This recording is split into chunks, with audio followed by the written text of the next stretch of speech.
Hello, hello, my dear friends, you've reached Elena's bar.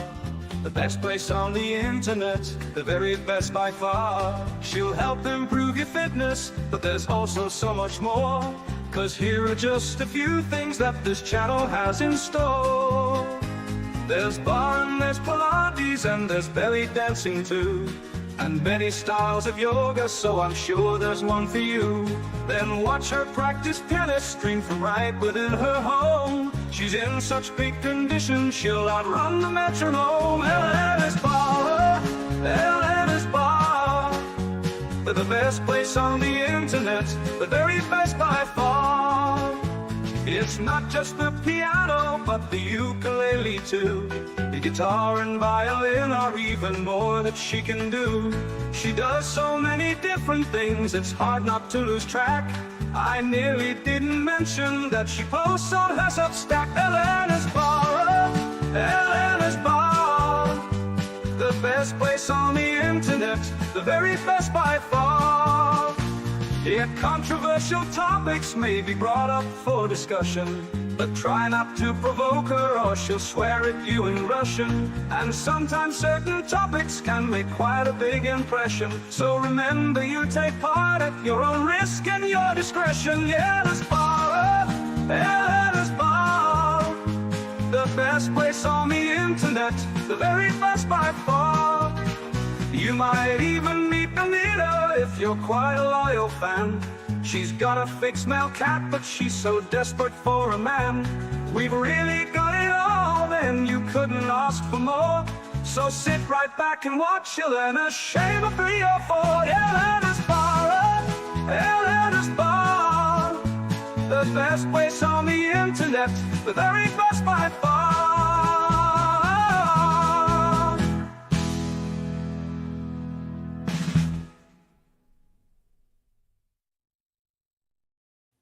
Hello, my dear friends. Welcome back to Elena's Barre. Today we have full house with the resurgence of sanity. So great to see everyone today, guys. Steve is back. How are you doing, Steve? I'm doing good. How was your trip? It was cold in Florida. Really? Yeah, 60 degrees some days. But then again, it was 20 below in North Dakota. Oh, I see. Okay. So did you have a lot of fun?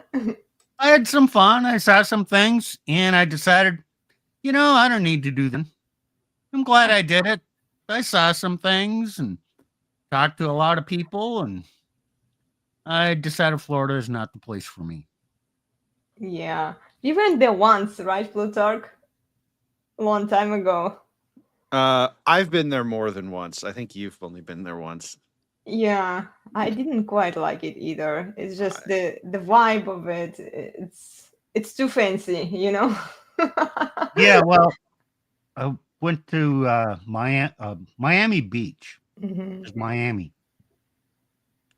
A lot of young people kind of just playing around and see lots of skin, but a lot of them are the Cuban Hispanic variety, which isn't my thing. And then we went down to Key West. Well, what do you think you see in Key West? Lots of old white people from all over, because they're the tourists. They're the only people that can afford it. And then you have a lot of people working in the service industry down there, younger people from all over who go down there and kind of live that lifestyle down there. But both places were kind of surreal, if you know what I mean.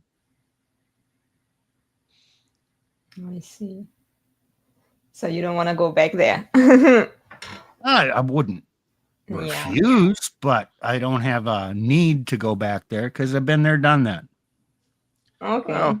So Miami has a long history of being a city of party culture. I mean, there's a TV show you haven't seen yet called Miami Vice from the early 80s.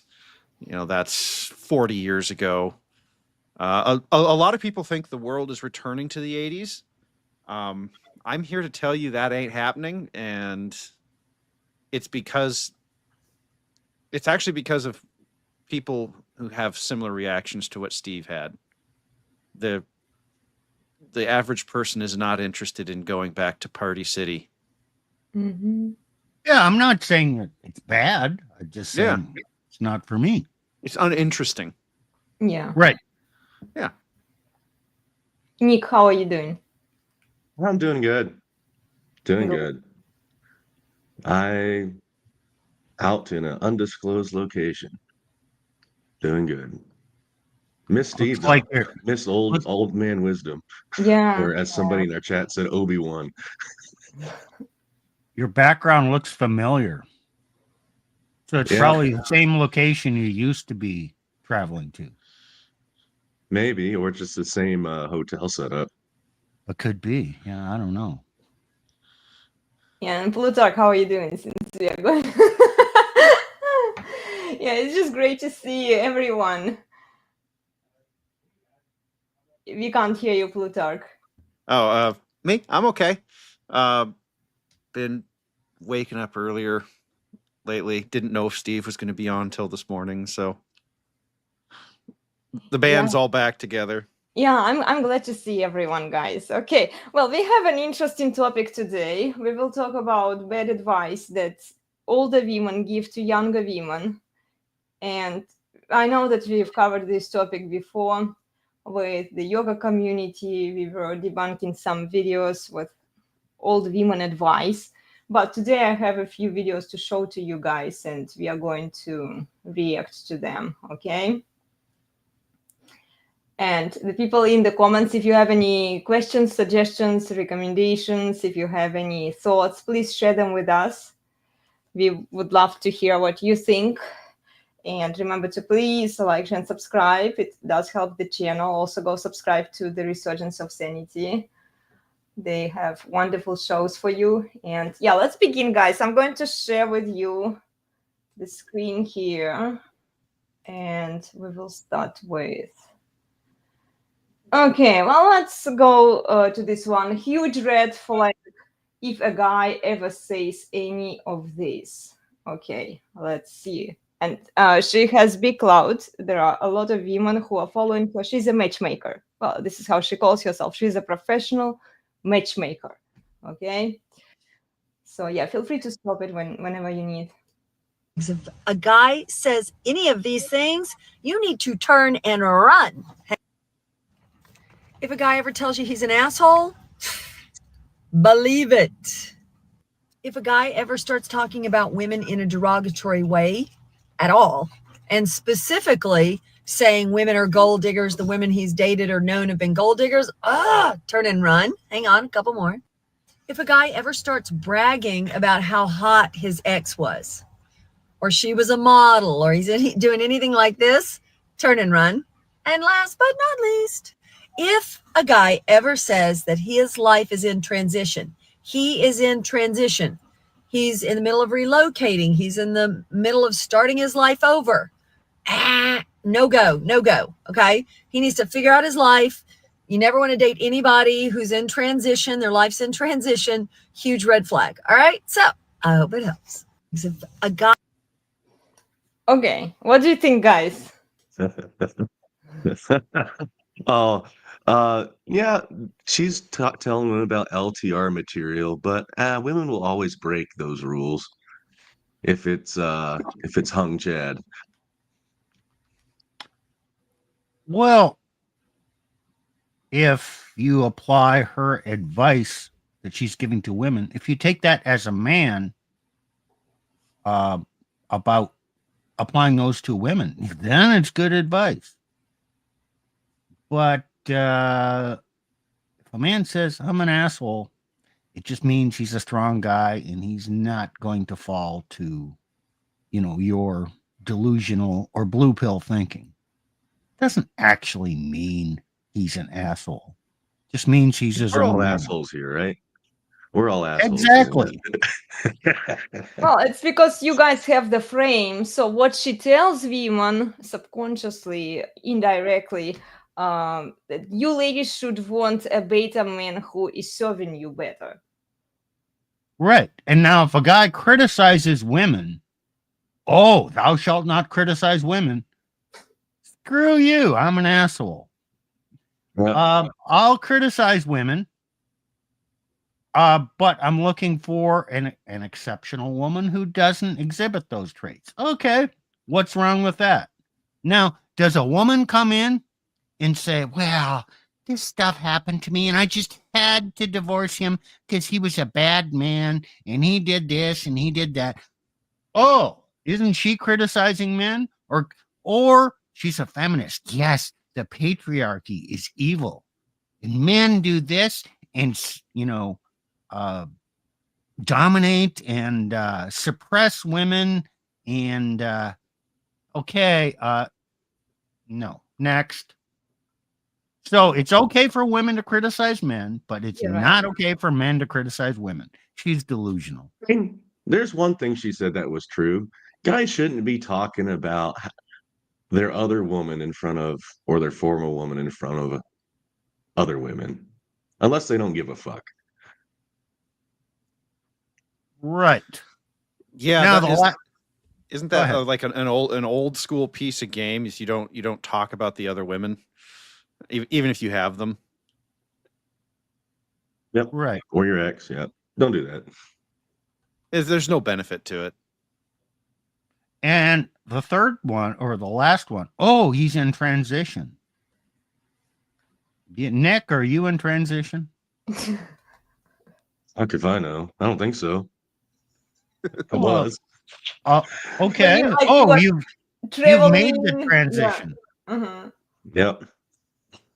Okay, I'm moving on. You're always moving along with life. Exactly. Yeah, there's some hard shit you got to get over. That's true, but well, I'll tell you this: I'm in transition. I used to be married twice. I learned my lesson. I've taken my time. I've reflected on my behavior, trying to learn more. I haven't entered a new relationship, so I'm in transition. I don't know what the future holds. Maybe I need to go find myself. Well, Steve. Well, Plutarch was in transition due to H-1Bs a few years ago. Yeah. and no. You're always going to be in transition from one thing to the next.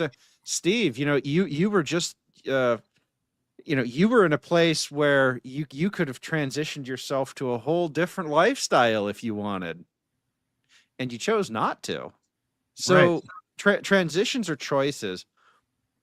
But look, every year, at least in my life, every year something big has happened, and it's like, oh, I've got to deal with this thing now.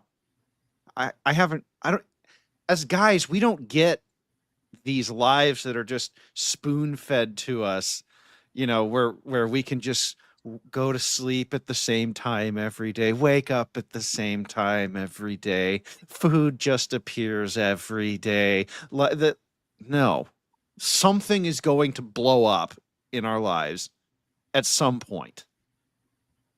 Being in transition isn't bad. It's the state of being. Yeah.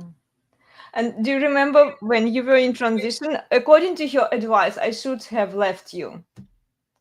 Well, of course. Because you were in transition.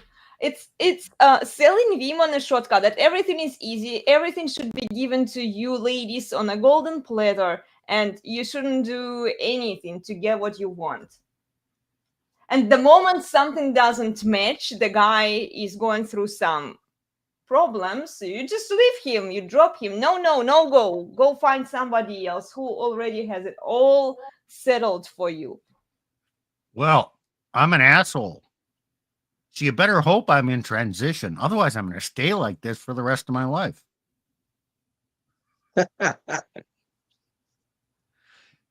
Actually, that's an interesting thread to tug on a little bit there, because aren't women the ones who are always trying to get their men to change for them? Mm-hmm. Yeah, they want to beta-tize them by 1,000 concessions. Oh, But then they're and not isn't that a attracted to them in the transition? Yeah. Yeah. Yeah. Huh. Interesting. Hmm. Yeah. So you leave the one who is trying to change for you. They will do it anyway. Yeah. Wow. So yeah, there is one video, guys. Tell us what you think about it in the comments, and then we are going to watch another one. Okay, 1 second. I need to find another one.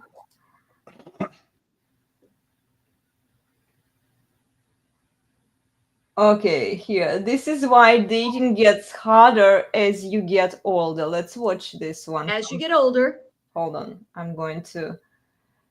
Can you see it, guys? Yeah, that's fine. Oh, okay. Okay, it's going, right? Okay, cool. this is why it gets harder and harder to find somebody. And it's not what you think, I promise you. I'm going to start with a little story. And for those of you who say I talk too much, well, screw you. Just hit the fast forward button, all right? But I'm going to tell a story because the story is. What is it, guys? I thought asshole was bad, but how come she can tell us to say screw you? Yeah. Well, it only works one way. It's okay for women to behave that way. It's not okay for men to be assholes because men were supposed to be nice. Well, okay. I want to put a pin in something here. Note when all these videos are posted 4 days ago, 5 weeks ago. Nothing major has changed. Women are still trying to program men to behave according to the feminist playbook. Just put a pin in that thought. Back on the plantation. Yeah, Get them on the plantation. Yeah, guys, exactly. They are also programming younger women to behave that same way. No, it's not about this specific videos. This is a general observation that I've seen so far. Nothing has changed about the messaging. Just, you can keep going now. Okay. What prompted the video? I'm pulling things from real life here, people. Always thinking about things to help you. All right, so I'm sitting at the sushi bar, and the young guy that was waiting on me, and I don't like young guys, right? I'm not looking for young dudes. And he wasn't hitting on me. It wasn't about that. But let me tell you what made him so attractive. He was so excited with energy about what he was doing. He was telling me about his new film editing job, and he and his brother are producing some little short film, and they wrote a treatment, and he's just telling me all about it. And I mean, his eyes were just lighting up. And I think what happens is, as we get older, that spark, that excitement, that passion starts to die off. It's called life. And I know it happens. But when you go through the world and you're just dull, and your energy is dull, and you're not excited about anything, and you're not smiling, and you're not, I mean, this kid was genuinely on fire. And I was like, damn, I don't even like young guys, but he's so adorable right now. And it was his energy. I mean, yeah, he was like 6'3", surfer. But it was his energy. For sure it was his energy. So you've got to like yourself. For sure was his energy. I know, right? She just told on herself. Oh. And okay, it didn't matter. Why did she have to say that? Well, and for a lot of the guys out there watching, I want you to see this from your blue pill mentality. She was doing so well, and then she just had to slide in that he's a 6'3", dude with a surfer body. Say it yet. She's going to say it, darling. You are. And she's not attracted to young guys, but he's a young guy. Oh, and he's giving her attention, and he was full of energy. Oh, you mean he was Chad with some game? Yeah, right. Even though he wasn't really maybe, trying to interact with her on that level, but he was not merely just attractive, but arousing. But also notice what kind of message she's sending to younger women, what younger women should be paying attention to. Or if a guy is this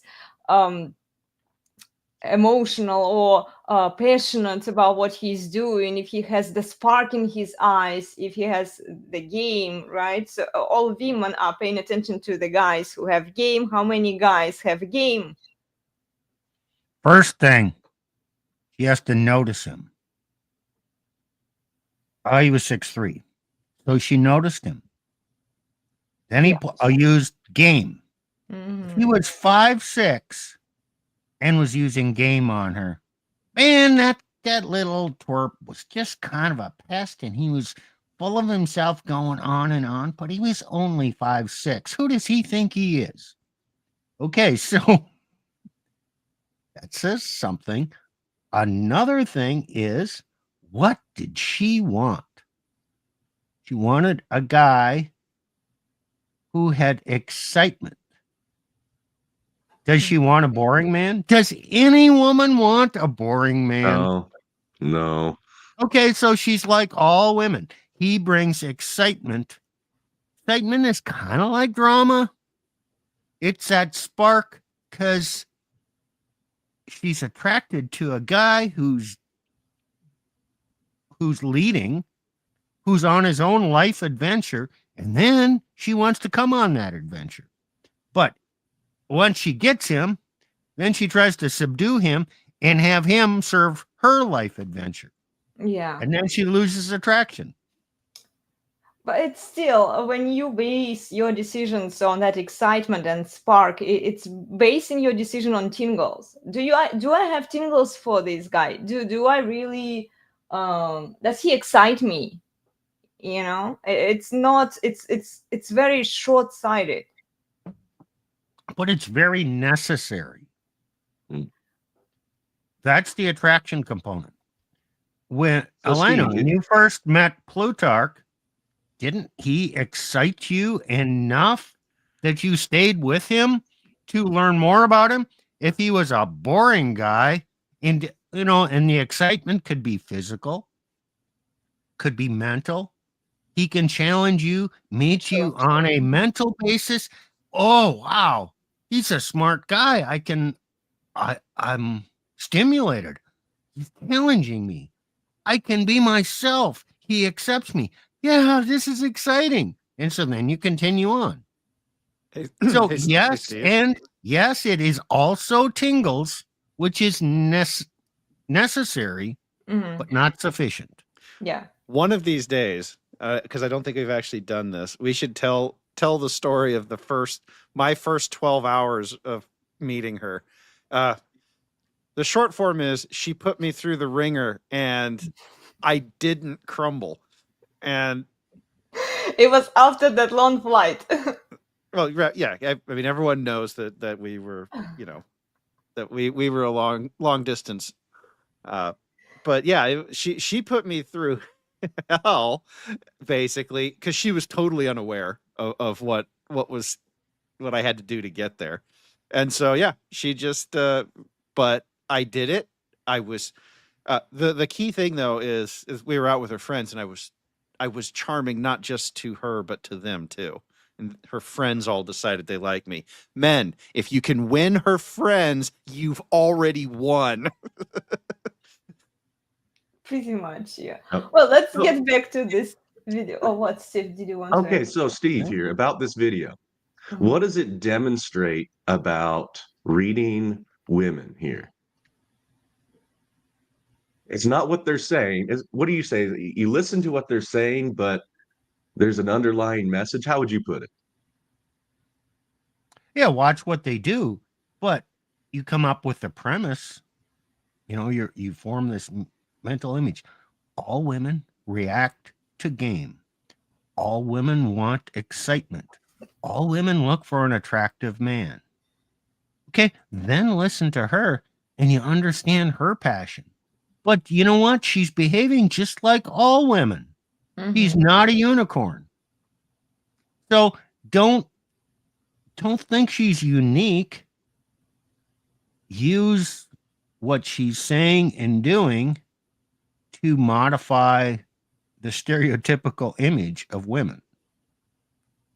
And it's also that they leak information, right? As they talk. Right. They tell on themselves all the time. They can't help it. But you have to read between the lines to get the message. Well, you have to you guys, you also have to be paying attention to what they're saying, and you have to, okay, pay attention to what they're saying, read between the lines, and learn some womanese. They tell on themselves, but they don't stick up a giant flag that says, this is exactly what I mean. She has spent most of the, like, look at how we reacted to this video. She spends most of this video talking about this interaction with this guy. And what is the thing that caused us all to go, just bananas? Oh, he's a 6'3" dude with a surfer body. Okay.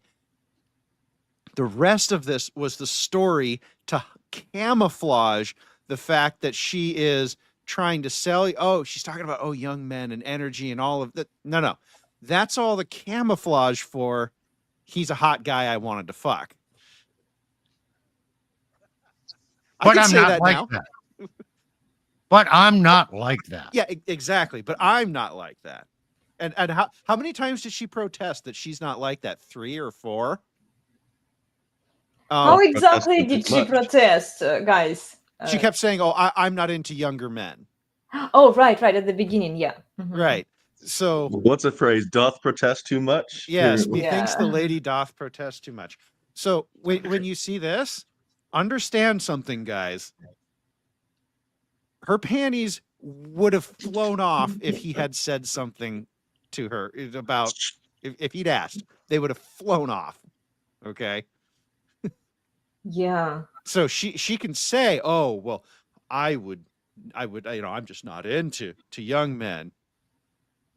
No, right. All women, all older women are into, 6'3" dudes with, washboard abs. Like, Well, and yet they are That's right. what it is, man. They are whining that older men should consider women of their own age. I'm not rules for thee, but not for me. That's just rules for thee, but not for me. Yeah. But that wouldn't have been her fault. Just because, sometimes those panties get really heavy. It's like they're made out of lead and the elastic gives way and they just fall to the floor. I don't know what happened. Gee, I don't know. It's magic. Well, hey, you Steve, it's the energy. It must have been the energy. It was the energy. But on a more serious note, listen to how women talk about their cheating. It's that exact style. Oh my!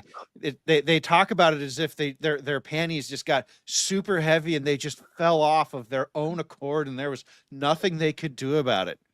Mm-hmm. Okay, look, it came women. under a spell. Yeah, exactly. It's like, okay, look, women, if you want to be able to make that claim and just, then you have to accept the consequences of your own choices. Okay? And the consequence is the guy you're with is going to ditch your ass and you get nothing for it. Yeah, but if they are with the subservient beta, he might actually forgive them for doing this. Well, got to keep the beta machine rolling then, but yeah. If she gives him some pity sex once a year or so, and then she goes and finds herself or finds new adventures with these chads where her panties just fall down. No, they're just finding themselves. Yeah. Let's keep watching this one. Okay, we will finish it. Figure out how to walk into a room and still be excited and have things to talk about and still have that little twinkle in your eye. You can't let that twinkle fade. You can't go dull. You can't go dull. You can't go vacant, because as soon as you go vacant, as soon as you're bored, as soon as you're boring, as soon as you have nothing to talk about except complaining about how life's done you wrong, that's where your dating goes, straight to the dump. Try to perk it up. Just find your passion again, man. Stop dating if you got to, and figure out what really is going to light you up, because that light is like attracting the moths to the flame. You want to do that with the people you want to date? You want them flocking to you. Passion, excitement, the twinkle in the eye. That's what you need. 6'3" surfer dude. As you get older. You know what? She said, If he's boring, she finds the Sahara Desert in her panties.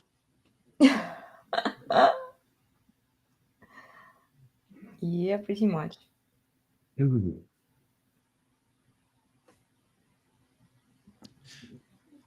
No, Now, women this don't like boring. There you go. That's Well- pretty. yes, women don't like boring. And one of the unfortunate aspects of life is that life is mostly boring. Exactly. So That's why social media is like kryptonite to women. Well, because it's I'm- exciting. You can't win. Yeah. no, you can't.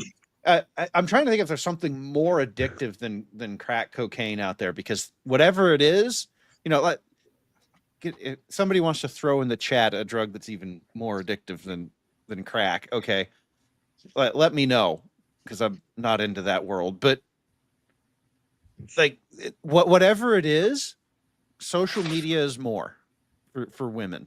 Mm-hmm. And as a guy, you're never going to compete, and you have to some extent, you have to accept that. People will say, "Oh, well, just take away the phone." Yeah, good luck with that. Ask Elena how many times I've taken away, disabled, scolded. She got scolded last night. Yeah.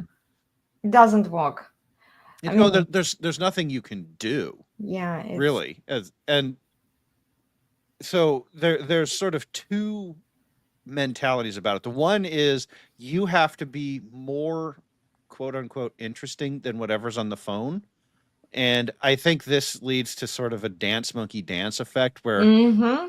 your relationships becomes a series of ever increasing dopamine hits, and you end up doing crazier and crazier things. And that works in a short to medium term relationship, but for long term, it doesn't. So for the most part, you're just going to have to, for long term, you need a woman, and you have to vet for a woman who's willing to accept boredom. Yeah.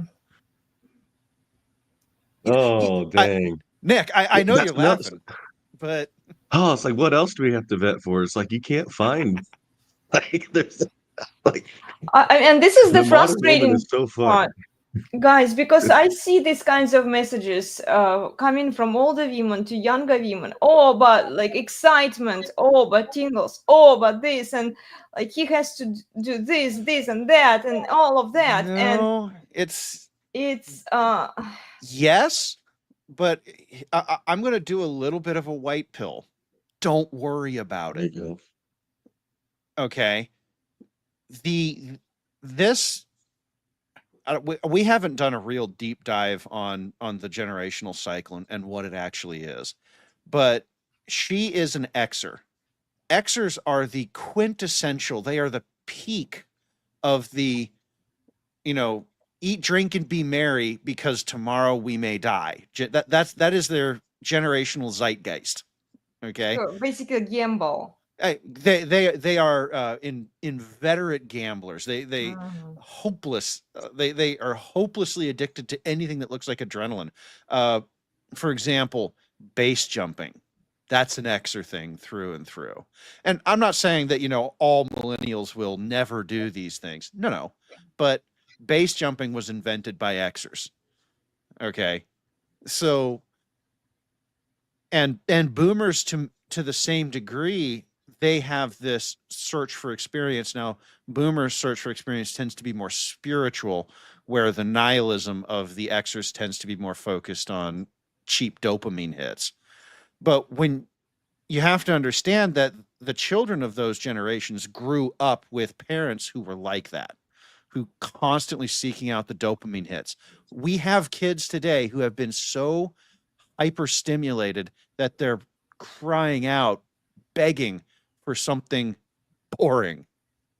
Mm-hmm. Hey, Plutarch, Yes, sir. do you think that she believes that she can manifest the man that will meet her emotional needs and excite her? Of course. Yes, I believe that. In your brain, it can be whatever.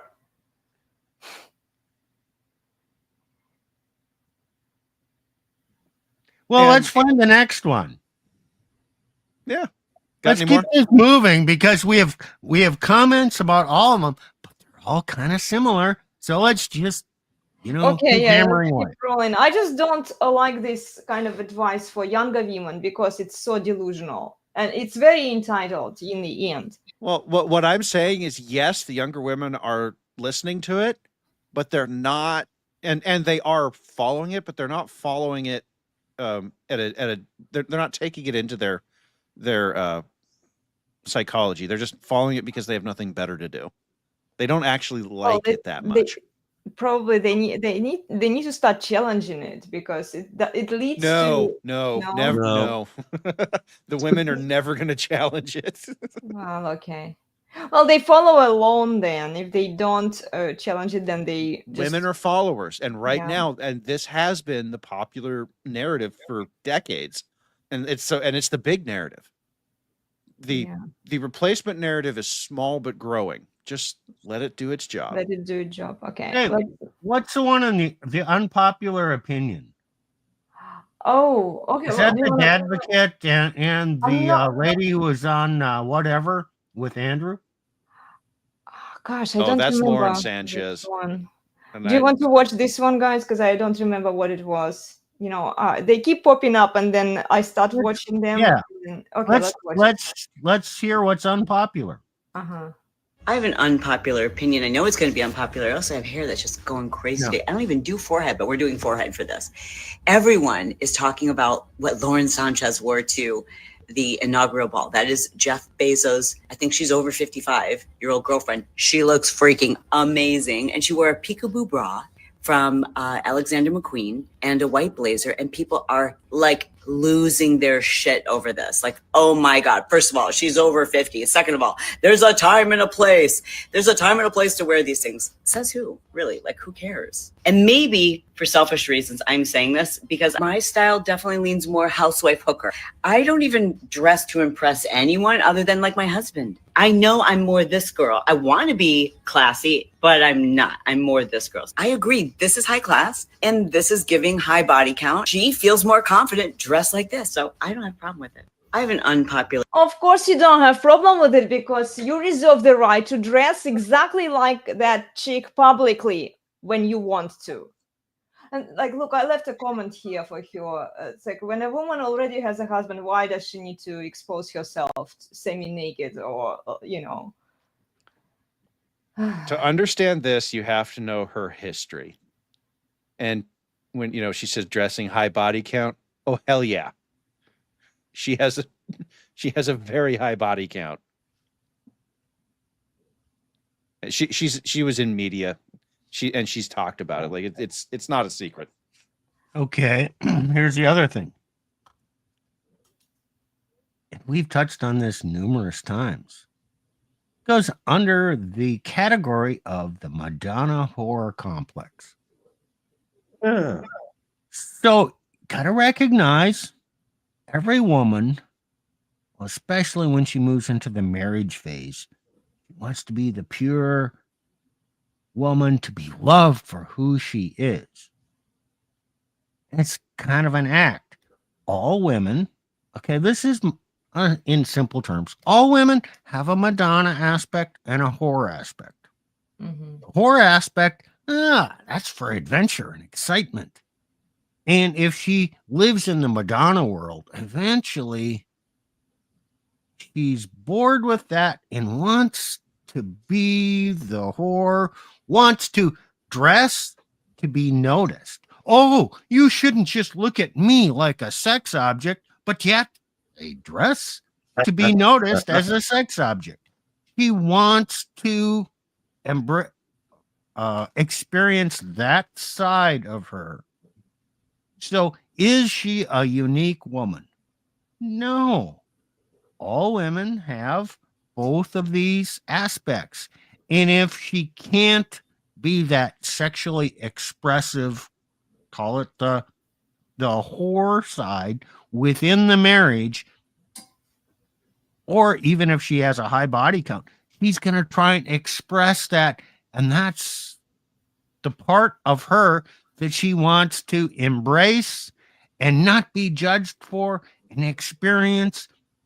Guys, you're going to have to tell your woman that that's okay. We can do this within the monogamous relationship. And yes, you can feel that. And yep, I'm going to look at you like a sex object sometimes. I'm going to love you for who you are if you tell me who you are, but I'm also going to look at you like a sex object. And guess what? If you got a problem with this, hit the road. Oh, the problem that I have. You're an asshole, Steve. Stop. Why you have to be such an asshole? Aren't they all just all pure and they have no sex drive? And well, that was before they met you, right? Yeah, she's a new person in Christ now. Yeah, right. It's like, okay, I understand, Steve, but it has to be done within the marriage, not publicly. You already got a man. You are already married. Why do you need to expose yourself semi-naked? Not to your husband. You can do it with your husband, but like publicly. Why does everyone else have to see your pretties out there? And then they say, oh, don't judge me. I have no problem. Like she's here. I have no problem judging this woman because she feels comfortable wearing this whoreish outfit. Because the moral standard of society is degenerate. Well, it's a gynocentric worldview. That's the world we live in. And her husband isn't allowing or appreciating the horror side of her. So she has to express it elsewhere. And it's not always true. Some women are just have that need to publicly express it. Some women but I think a lot of women, if they're allowed and actually encouraged to express that within the marriage, yeah, but then they don't look outside. But some women are so repressed from, I don't know, psychological baggage from their past. I'm not like that anymore. Yeah, right. You are like that. You're just repressing it. And it's going to rear its ugly head within 10 years of the start of the relationship. And then you have an excuse for divorce because I'm just reevaluating and I don't need to go find myself. I need to go on a journey. Look, I doubt that men, and if men are watching here, tell us in the comments, why do you guys get married? Because one of the reasons to get married is that you have endless access to your sexuality, right? So it's okay to expect her to have sex with you, right? Within the marriage. You got to be a pure platonic relationship. Like that's what these born again 304s expect. They need a man to wife them up, provide for the lifestyle, and he gets nothing out of it except so that they can be lovely company. Okay, they do it so that they can be public whores and express themselves publicly then as the horse, right? So Madonna whore complex, right? Here, the two sides of the. So this particular chick has a long and storied history of dressing in public like a whore. This can be, from her standpoint, even just, oh, well, this is what I've always done. She might not even know a different way of doing things, and this other lady, she says, oh, well, I'm more of a housewife. What did she say? A housewife hooker, I think is what she said. Yeah, I think so. Yeah. I think the lady in the foreground is kind of more what Steve is saying about the Madonna whore. And what's going to happen is people are going to say, oh, well, but, Lauren Sanchez here, she could do it. So why can't I? In fact, I think you're going to see a resurgence of the whore, the public whore, over the next few years. And I think that people are going to find that it doesn't get met with the same, barking seal clapping. Yeah, let me just build on what Nick said from the Christian standpoint. So a woman has her past, comes back to the church. She gets married, and now in her mind, her husband is supposed to love her like Christ loved the church. Well, Christ doesn't want to have sex with the church. So you're not supposed to want to have sex with your wife. If you're a good Christian man married to this new reformed Christian woman, and you look at her like a sex object, oh, you're a bad man. Mhm. Nick, does that resonate with you? Man. Oh yeah. Well, in my own personal story, it's like, why? I'm not a sexual object. I'm like, well, then fuck. What am I supposed to look at? I said, I can't look at porn. I can't do all these things. And I'm stuck with you. And I'm getting shit out. And then I'm blamed for saying, hey, you can't look at me like a sex. Hey, Like a we, sex we, object. we, Well, we like, did well, a video fuck. on this over on the Resurgence, didn't we? Is Yeah. corn the problem? And what did we end up saying, Nick? We ended up saying that, well, if she's not a sex object, then you're gonna get it somewhere else, aren't you? Well, you're inclined. You're tempted, Yeah, heavily tempted yeah. Oh, because to you get it have somewhere else. And, okay, men are either going to be unfaithful, or if he's a Christian man, damn, he doesn't want to do the physical unfaithful, but he needs an outlet. So, yeah, it leads to corn use. And so, should we view that as the lesser of two evils? Yes. Men are sexual beings, and women coming in and saying, "Oh, well, you can't see me as a sexual." Okay, then what did I? and look, no, What did no. I sign the marriage document for? Look, it's not just the husband. A husband, they say it's a husband that is not allowed to view her as a sexual object, but everyone else is Mhm. allowed to give her adoration, likes for her naughty pictures on social media. Why do you think she goes and publicizes all of that? Because she doesn't view her husband as a sex object. She only fucks him like once a year or so to keep him on his Mhm. toes. But And then don't think that. And she might be she might be not be doing anything outside, but uh look, the a lot numbers of married in women. experience tend to show that, yeah, he might not find out definitively, but there might be some mistakes that happen. Yeah. Yeah, without going that far. There used it's declined now, but Victoria's Secret, they had stores in damn near every major mall in the US. Was it men who were telling their woman or their wife, go there, buy something sexy so I can see you in that? No, it wasn't men in general saying, do this. It was women going in there to find something that made them feel sexy, to make themselves feel more of a sex object, to be noticed by men. It was women seeking that outlet. So do women want to be sex objects? Yes, they do. Yes, they do. They have the same sexual needs as men do, and like if they don't get to fuck with their men on a regular basis, then they need that public validation, and they restrain men from satisfying their sexual needs, right? So men have to go find another outlet, which, okay, we are coming back to corn. But then what women do, they go on social media, they publish this themselves semi-naked, they get the same like different kind of outlet for actualizing their sexuality. So the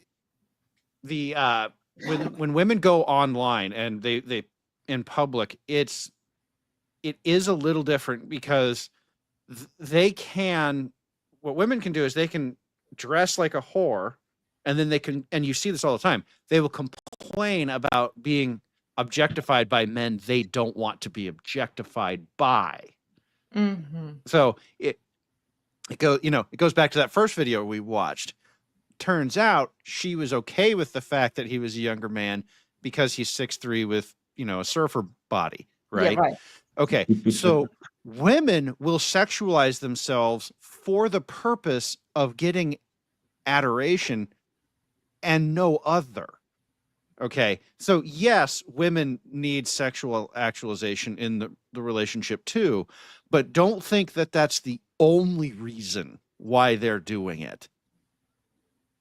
I don't think that in this video, this Lauren chick is dressing up this way just because she's not getting any in the relationship. If you know anything about Jeff Bezos's history, you know that the guy is such a beta simp that it's kind of sad. So he is giving her whatever she wants, up to and including a brand new $250 million yacht. Okay. She's getting everything she wants. She's doing this because she can and she likes the attention. She's never going to find a guy with more money than Bezos. I mean, okay, there's one guy in the world who has more money than Bezos, and that's Musk. And Musk won't touch her. So Bezos is it. She has done as good as a woman can possibly do. And she's still out here seeking attention, which means it's not about the relationship in between the two. This is about she does it because she can. And if you look at her history, she's in media. She's dressed like a whore for decades. This is nothing new. It also she shows, enjoys it. It also shows disrespect that she has towards the man she's with. Well, that's because Bezos allows it. And actually, I want to make this point because I see this a lot in beta men. When beta men get a hot wife, I'm going to show them off.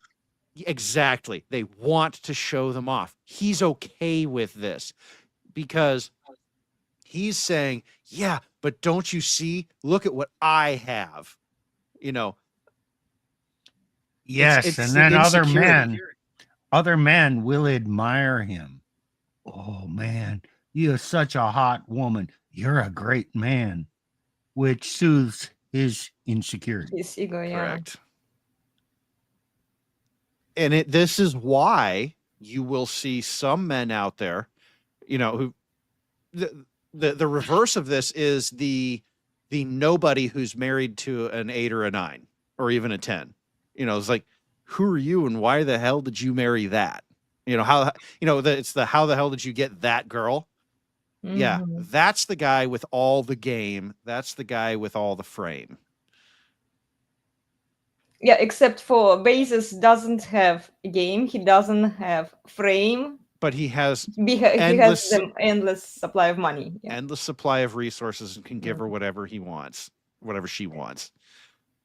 Okay, that's the difference. Money can buy you a hot woman. It can even buy, and people will say, oh, no, it can't. No, money can buy you crazy monkey sex. And this is one where I look at the red pill guys a little bit and I say, they say, oh, no, only genuine desire. Oh, no. Ask any hooker. Enough money will buy you any kind of sex you want. Dubai. Yes, exactly. 50 grand. 50 grand can buy you some pretty heinous stuff. So, when the red pill guys are saying, oh, they start talking about genuine burning desire, you know what women have genuine burning desire for? Money. $250 billion. That's so true. Oh my goodness. Okay. Okay. Not all women will act on that. True. But to some, Enough to. there's just a little bit of that in every woman. Yes. And Yes. some, there's a lot in that woman.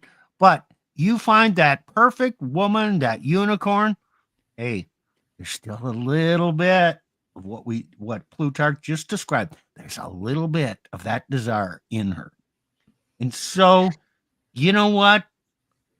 You're just going to have to accept it because it's part of female nature. So manage it, understand it.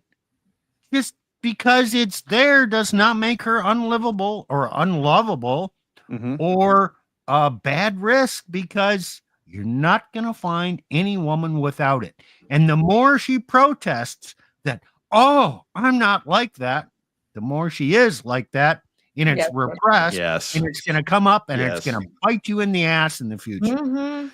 So It's a good there, lead into the gold digger video. Yes, we it, are going it, there. it, Mhm. it is. But I want to say this, guys.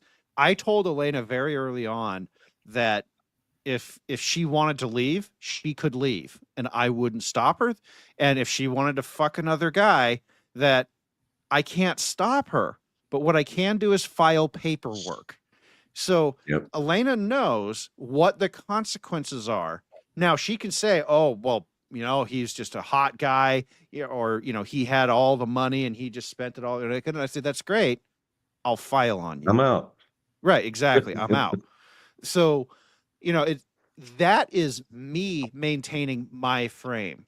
I have given Elena the boundaries of what she can and cannot do, and I accept that, exactly as Steve said, she has the nature to do this is built into her, because it's built into all women. Yeah. Okay.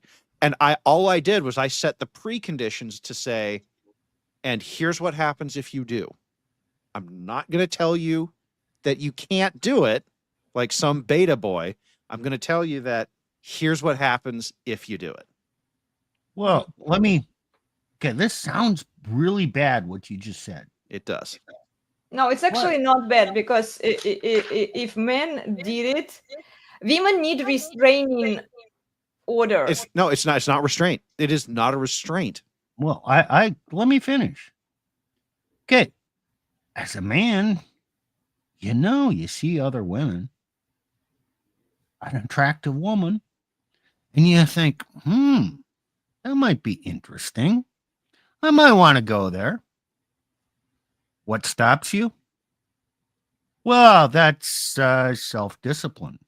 You allow your mind to go so far. And, as a Christian, maybe you have more control over your mind and where your fantasies, or whatever you want to call them, go. That's called self-discipline. If you don't have self-discipline, it leads to infidelity. What is infidelity? High time preference. I lack the self-discipline. I see something I want. Yes. I want it now. That's high time preference. So I'm going to bring this up at the end. And I'm going to say it here, and I'll say it at the end. Lack of self-discipline leads to high time preference. And those are characteristics underlying every act of infidelity, or a woman in a good marriage acting out and leading to divorce, her filing for divorce. She's not practicing self-discipline. And a man cannot impose restrictions on her to make her stay. I mean, that has to come from within her. Yeah, and this is what, guys, you have to vet for, and you have to, and you have to maintain the frame on this forever. Yeah. Okay. Yep. Elena could wake up tomorrow and say, I want to do that hot guy. Well, and see, this is why I say that women need the patriarchy, because how many women will have self-discipline? A couple, right? Who were raised with that. The women where they suffered the consequences for their bad choices, maybe, right? But most women, they're not going to experience that. So I think that we need we need the social system to mitigate the damages of female nature, what uncontrolled female behavior can create. This is Okay. why I'm saying that women absolutely need some restraining order that would prevent them from behaving this specific way. For example, killing all of the incentives for women to leave their husbands and their children No, without their no, father. no. The Lana, problem you're is, talking about what oughts, but yeah, the problem is what is. right. I see. Okay. We can And do an oughts all we want. Yeah, I know. And, you should work for that. Sure, you could work for that type of future, but it's not what you have right now. Yeah, I know. and Well, to some extent, you never will have it because, Mhm. as Steve said, this is built into female nature. It's there for a reason. Go ahead, Steve. Okay. Now let me agree with Elena. Hey guys, this is a skill you should learn. I agree with you. Yes, women need these restrictions placed on them because that's their nature. But okay, it's half and half. She needs some self-discipline. She can't always be expected to perfectly apply the self-discipline. Therefore, she needs boundaries. Mhm. Boundaries are an external restriction placed upon her for her own good. They don't need to be repressive or oppressive, but as Plutarch has mentioned, hey, here's the consequences. If you do this, here's the consequences.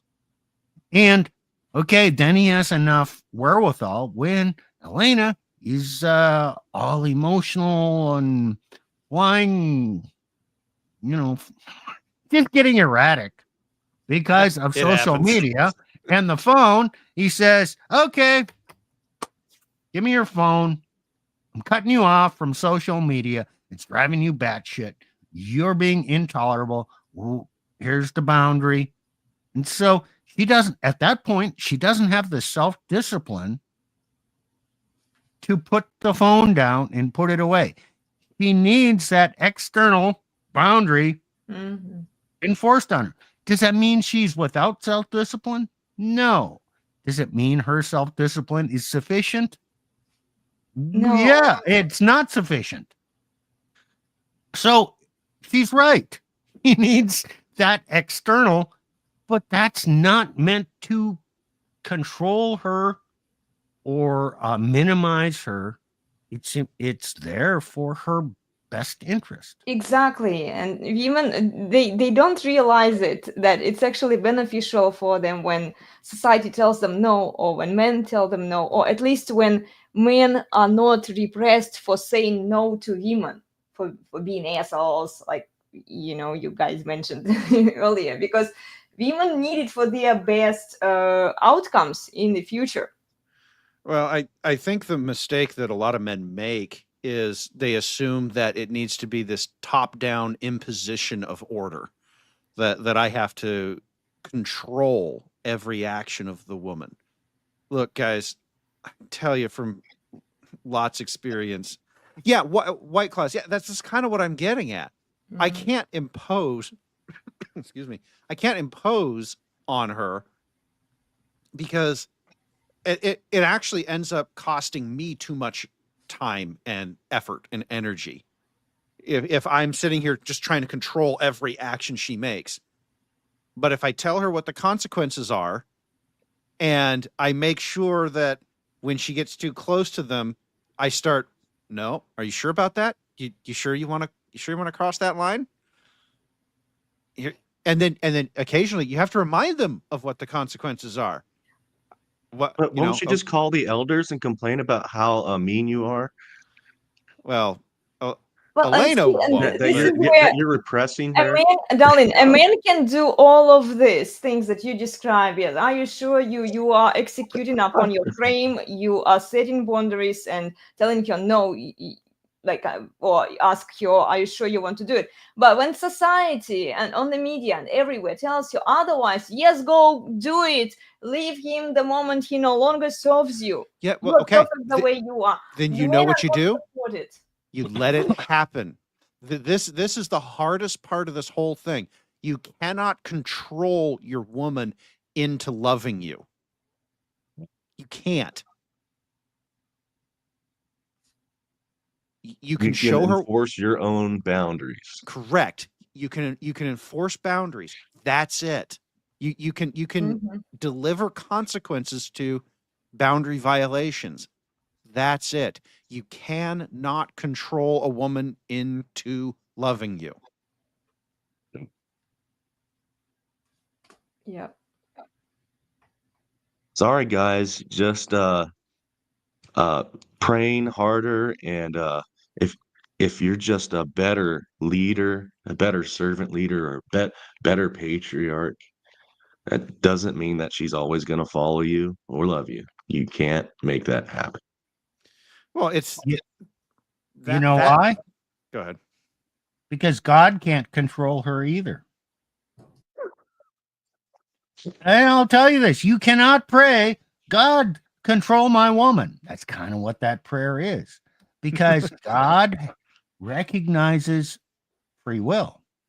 If she Yes. has a free will to act as she wants, it's against the rules that God made to override her free will.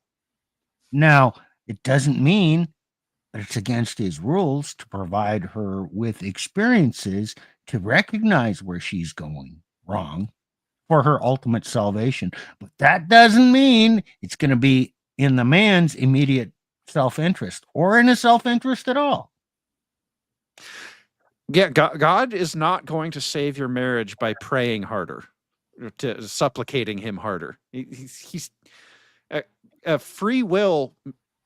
Free will is free will to sin. I mean, it's also free will to not sin. But if there was if God didn't recognize free will, then there would be no sin. There would also be, it would be pretty boring down here, to be honest. And in an ideal state, yeah, we wouldn't, but we're not in the ideal state. We are in the world we're in. And so we have to deal with the world that we're in. This is the world of the is, not the ought. And the is that you cannot control your way into a happy marriage, a happy relationship of any form. And the men who think that they can control their women and get that relationship, like, it will work in the short term. It won't work in the long term. And so if you're just doing short-term relationships, okay, fine. You do you. If we're talking about a short-term relationship, the book of options is wide open. It's the long-term relationships where you actually have to get smart. I do not view having lots of experience with large numbers of women as a sign of intelligence or of even really understanding women. All you've proven is that you know what buttons to push to get what you want, but you don't know how to keep it. Let me talk about a mistake that most Christian men make. Because I made it. I'm probably guessing that Nick made the same mistake. Which means I made the same mistake. Probably. I'm not quite so sure. When things go Okay. bad, you just pray to God and you just pour out your soul and, God, whatever it takes to save my marriage, please, blah, blah, blah. And I'll do anything. It doesn't work. It just doesn't work. Because he doesn't come to your rescue. Well, I told you the answer. He has free will, and he's not going to impose his will upon her to make her perform to the contract, the marriage contract or whatever. Probably just doesn't work. So all this advice to Christians, when your marriage is bad, just pray harder. What do you say, Nick? Well, I mean, the Holy Spirit can bring conviction and repentance and regeneration, which would therefore should change their actions, but there's no guarantee. You can't make God do that. You can pray, sure, but just know that you're asking for a miracle. Okay. Well, Nick, I want to build on that a little bit. You're asking for a miracle. Even in the Bible, what were the odds of a miracle? I mean, God can do it, but look, You just know ordinarily that's not going to happen. Okay. So when we're talking about how a man should, I'm not saying don't do the prayer. In fact, probably a good idea to do it if for no other reason than your own self, but do not assume that God is going to perform the miracle. Live your life as if he's not. Because statistically, the odds are he won't. And that's okay. The purpose of life is not to supplicate an endless number of miracles from God to live your perfect life. And in fact, it would probably be detrimental to you as a human if he was just to miracle your life into a perfect life. You need to learn. Okay, so like, look, you somebody has a terminal disease, right? Yes, God, I think God does heal some people. He doesn't heal all. Sometimes, hey, here's the ordinary way things work out. You go to a doctor, they give you prescriptions. Oh, sometimes, hey, that medicine regimen works. Okay. You have to live according to ordinary circumstance. You can't, yes, you should pray that God would heal you, but you can't bank everything on that while ignoring the reality around you. Hey, well, because some Christian groups will even say, no, you shouldn't go to a doctor. You don't have enough faith that God's going to heal you. Oh, the And what happens to these prosperity. people? What happens to these people? They They get sick die. and die. A lot of them. Yeah. Yeah. And guys, and the thing is that it's a very beta strategy because you're relying on you're relying on the external benevolence of, actually no, I'm going to rephrase that. It is, you are demanding the performance of somebody else. You're trying, you're doing it in, oh, but I'm praying for this. No, you're going to God and saying, I want you to do this for me. And if you don't do this, that's bad. Hey, Plutarch, is that a covert contract? Yes. Betas and covert contracts, man, they just go hand to glove. And Christians do it with God. And it's when I, in my faith, that is one of the things that, it's like, I am very cognizant of is, am I asking God because I'm asking, I'm demanding he do it? And when you think about, even prayer in that way, it's going to radically change what you pray for and how you pray for it. I really don't pray much for myself anymore. Like at all. I have a lot more to say about other people, but myself, not so much.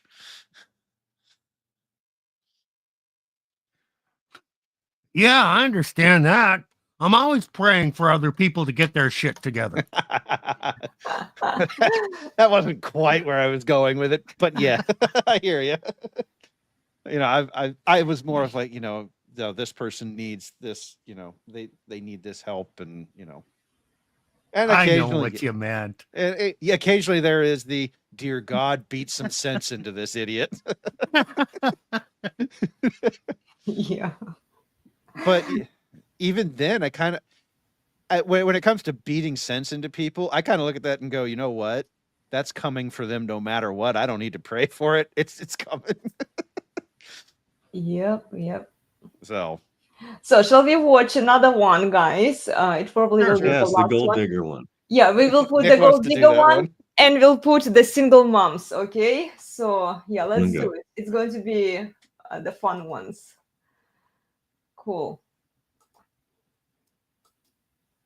For those men out there who are so worried about gold diggers, oh, she just wants me for my money. She just wants me for my money. I find, and honestly, this is the truth, being a professional matchmaker for a very, very long time, working with some of the most affluent men in the world, the men who truly have money, they're not worried about gold diggers. It seems to be those men who don't really have that much money that are preoccupied with gold diggers. And the truth of the matter is, here's the real truth, men. women aren't that concerned with your money. You're not in a bracket that makes you that your money that desirable because you don't have that much money. Okay. Women are far pickier than you realize. So they're not ever going to go out with you for a free meal, maybe a very few. And I don't really know who those women are. What I know about women is that they want you to be cute. They want you to be fit. They want you to be funny, interesting. All of these things on the list to them are way more important than how much money you have. So when you're defensive, when you're worried, when you're fearful, that is what pushes them away. That's what pushes them away. When they say they want somebody generous, you also think it means money. I have these conversations where I say, what do you mean by that, ladies? And they say, well, generous with his time, generous in his actions. You know, generous means other things than money. So stop being so paranoid about it, especially when you don't have any. Okay? I hope it helps. For those men out there. Okay, you know why they're Oh, not that's worried about the hilarious. really affluent ones aren't. You know why the affluent ones aren't worried about gold diggers? Yes, because they can pay the price and it won't affect them. That's exactly No. what I said when I watched. Elena showed me this one earlier. That's exactly what I said when she showed me this one. It's like, yeah, because Jeff Bezos can go out and buy his gold digger wife a brand new $250 million yacht just for her. He's already got his. He needs a matching yacht. Okay. Yeah, sure. It's real easy to say that you shouldn't worry about, gold diggers when now, if you go read her website, she's called the matchmaker to the billionaires. So she has a bit of a bias here in that she tends to talk to men with, net worths over 10 million, let's say. Right. Well, if it was true what she was saying, that women didn't care about the money, how much money a man makes, then why do we see so many young men who live at mom's basement because they can't afford to live in their own house and then they are single? Nobody wants this man. Well, I think she would come back and say, well, no, there's a minimum you have to make. Oh, And I see. Here you go. That's why I was noting her what she does for a living, because for her, that minimum, she'll throw out, oh, well, it's 10 million. And I would be like, yeah, so you're talking about 0.0001% of the world population. Yeah. Congratulations. You haven't said anything of value here. Mm-hmm. Well, if I had $10 million in the bank, I could comfortably go out and buy a Ferrari. I don't know about new, maybe used. I could probably spend $250,000. Doesn't really affect me if I had $10 million. Yeah. But I don't.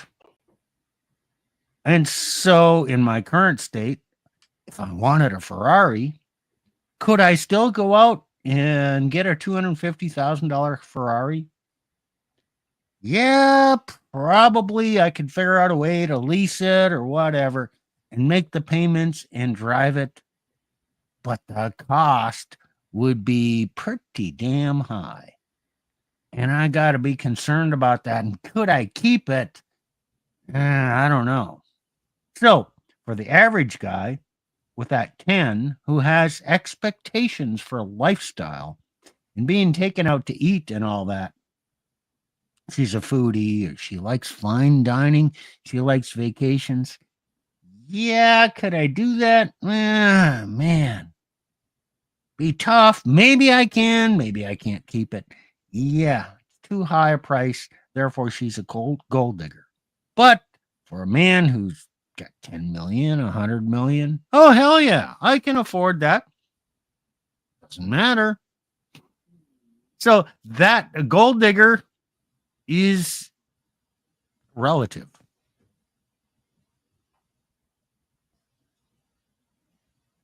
Right. It's a term of art, not a term of value. So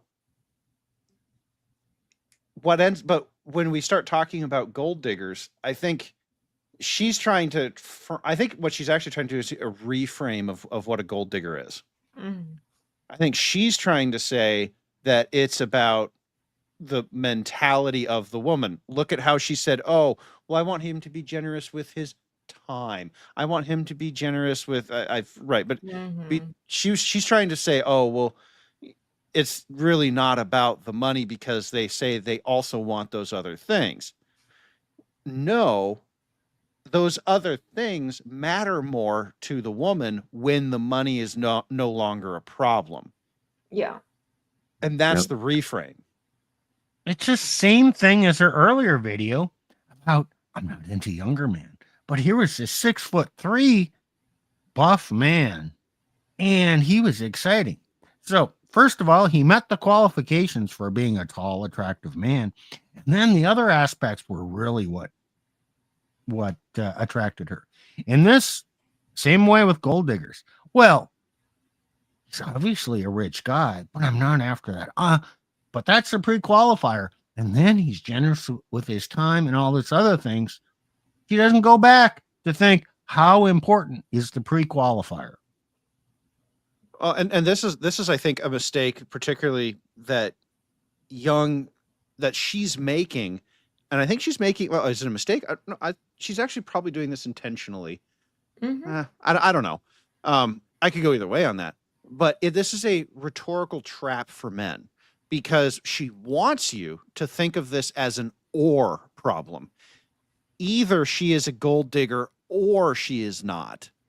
The reality is, and this with her other one too, the 6'3" surfer guy. Mhm. He had to be a 6'3" surfer guy, and then the other qualifications start.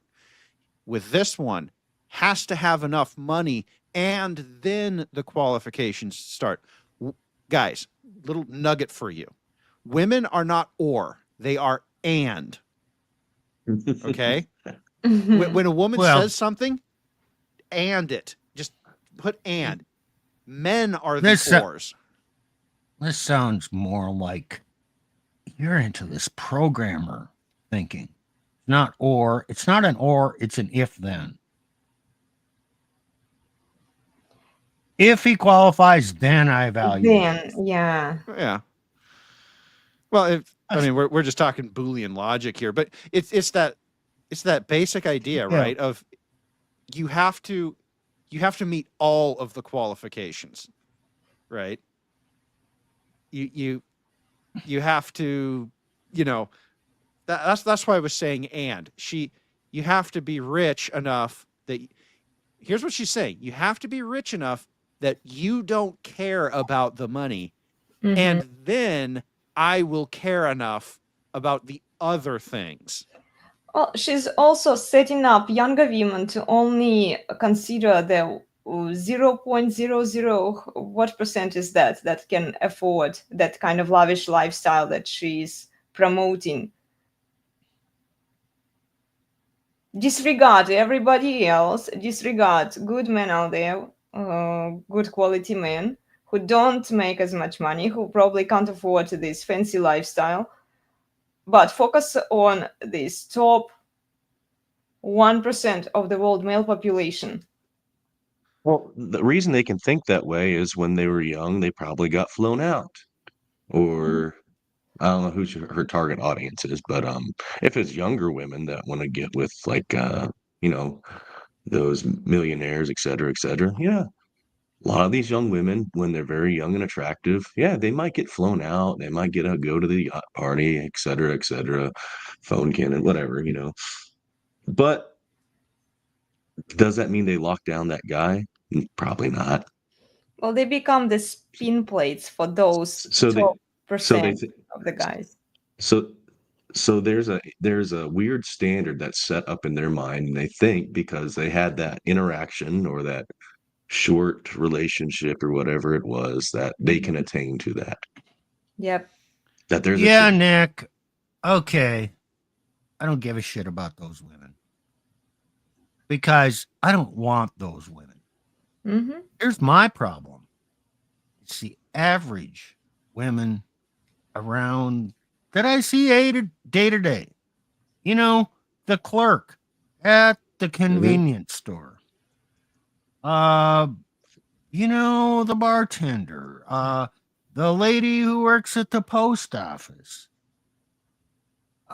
They're not 9s and 10s, and they're not getting flown out.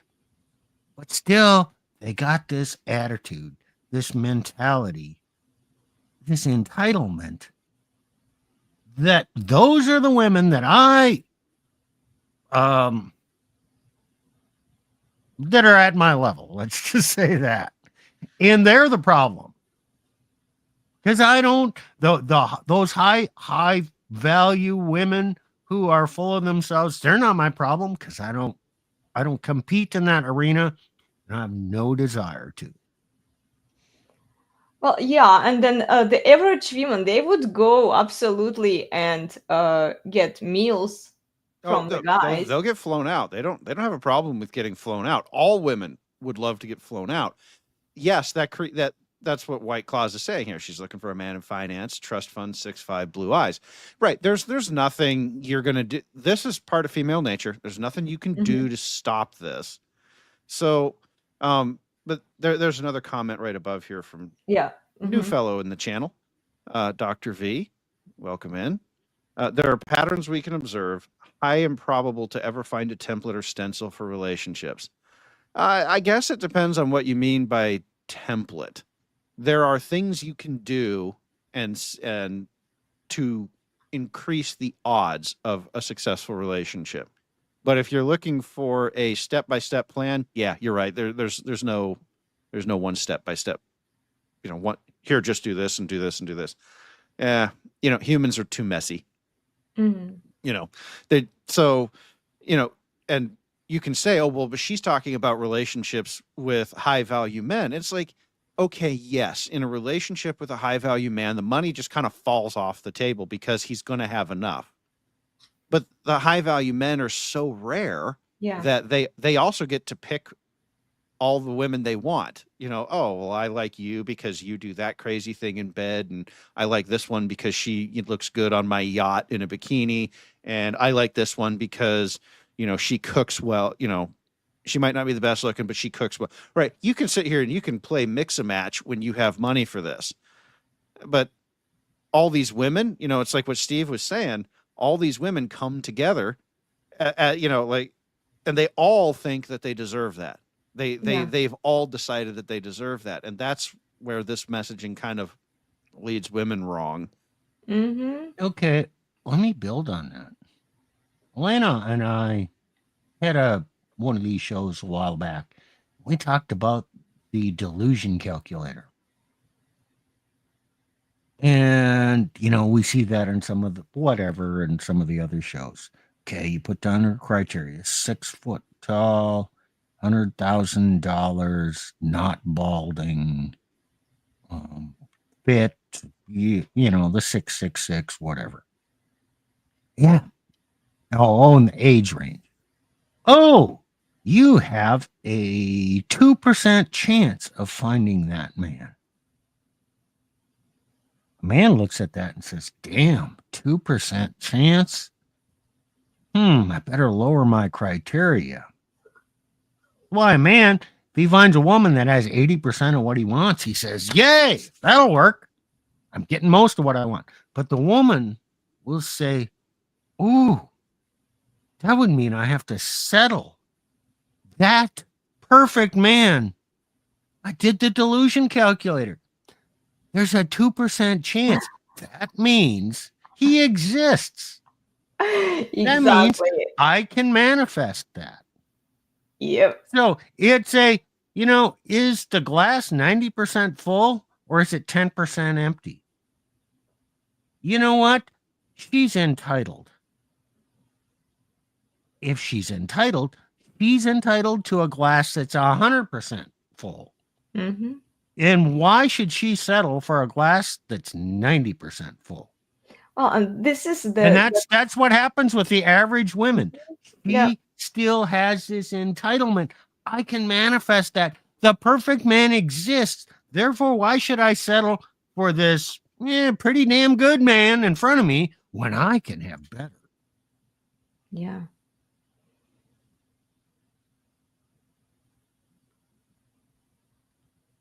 Exactly. And they would use the average man to prop themselves for the the better men out there, that they think they deserve. Yeah, fund my lifestyle while I'm looking for a better option than you are. How convenient is that? Well, that's just, again, female nature. And that's why remember, go back to the beginning of the episode when I was describing how I set up boundaries and consequences. Mhm. I didn't say you can't do it because female nature says clearly you can. What I said was, here's what happens if you do. Yeah. Well, it's uncontrolled female nature. Yeah. Okay, we have a comment from Dr. V.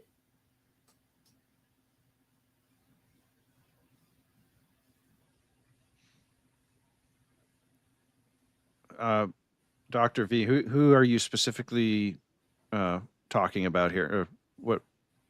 We said a lot of things, and the comments are delayed by about a minute. Yeah. So, yeah, in general, well, but what I do want to say is, I am also by saying here's my boundaries and here's the consequences for violating them. I too am steering clear of competitive comparison. I don't believe that competitive comparison is the answer to all of life's problems, and we've been very anti-Nietzschean on this channel, and we will continue to be so, because it doesn't actually solve problems. Mhm. So if that's what you're, if that's what you're talking about, then I actually kind of agree. And yeah, again, what another human is doing. Now, I could argue that, if another human comes in and scoops up Elena, it's my problem, but it's also not my problem because they've made her their problem, and now I don't have to deal with it. And I could say, oh, well, I'm just going to go off and do my own thing for a while, which is what I'd probably do. But after, maybe I get a little bored being, that alone, that by myself. Look, there are oceans of women out there where she came from. I know where they are. I know where to go get one if I want one. I know how to get one. It's not a problem for me. Yep. And interestingly enough, she doesn't want to leave. Well, No. okay. I don't know if this relates to that question or what Dr. V said, but if he meets an average man, he's only better than 80% of the other men out there in reality. But she doesn't recognize the top or the bottom 60% of men. So he's an 80% man, which means, okay, of the top of the 40% that she recognizes, he's average, just average. Surely she can do better than average. So what I'm saying is this math doesn't make sense. But in a woman's mind, an average man is just average, even though in reality, he's probably better than 80% of the other men out there. Mhm. I mean, if you All consider, the other men are invisible. he The other has men are enough invisible. money, he's a moral guy, he's got a little bit of game, he's, generally attentive, he's not a fat slob. Okay, all these are not things. He's average. Better than 80%, but still not a wet dream. Well, true. And with these kinds of messages that they hear over on social media and in the media, that they deserve the best, they can do whatever they want, they're perfect. There is this entitlement that even the women who are average or like below average, they believe that they are a 10, they are the top women out there. And then they demand these kinds of men who don't exist, basically, or they exist in very small quantities, and all women are competing for them. So Dr. V responded, pointing at other males and their actions keeps me from working on myself. Yeah, that's true. And that's kind of how I've been trying to frame this whole conversation about, consequences. I'm not going to concern myself too much with what other, women are doing to try and get my wife's attention. She knows what the consequences are. And it has been very liberating to not have to worry about what other men are doing so much. You accept that she has agency, then that if she really wants to do that to you, you can't stop her. And then if it happens, it happens. It sucks. I'm not going to say it won't hurt, but she knew the consequences. She made her choice. So be it. Yeah. Yeah, well, let's watch another one, guys. It will be the last one that we'll watch today. Okay. Let's see here about single moms.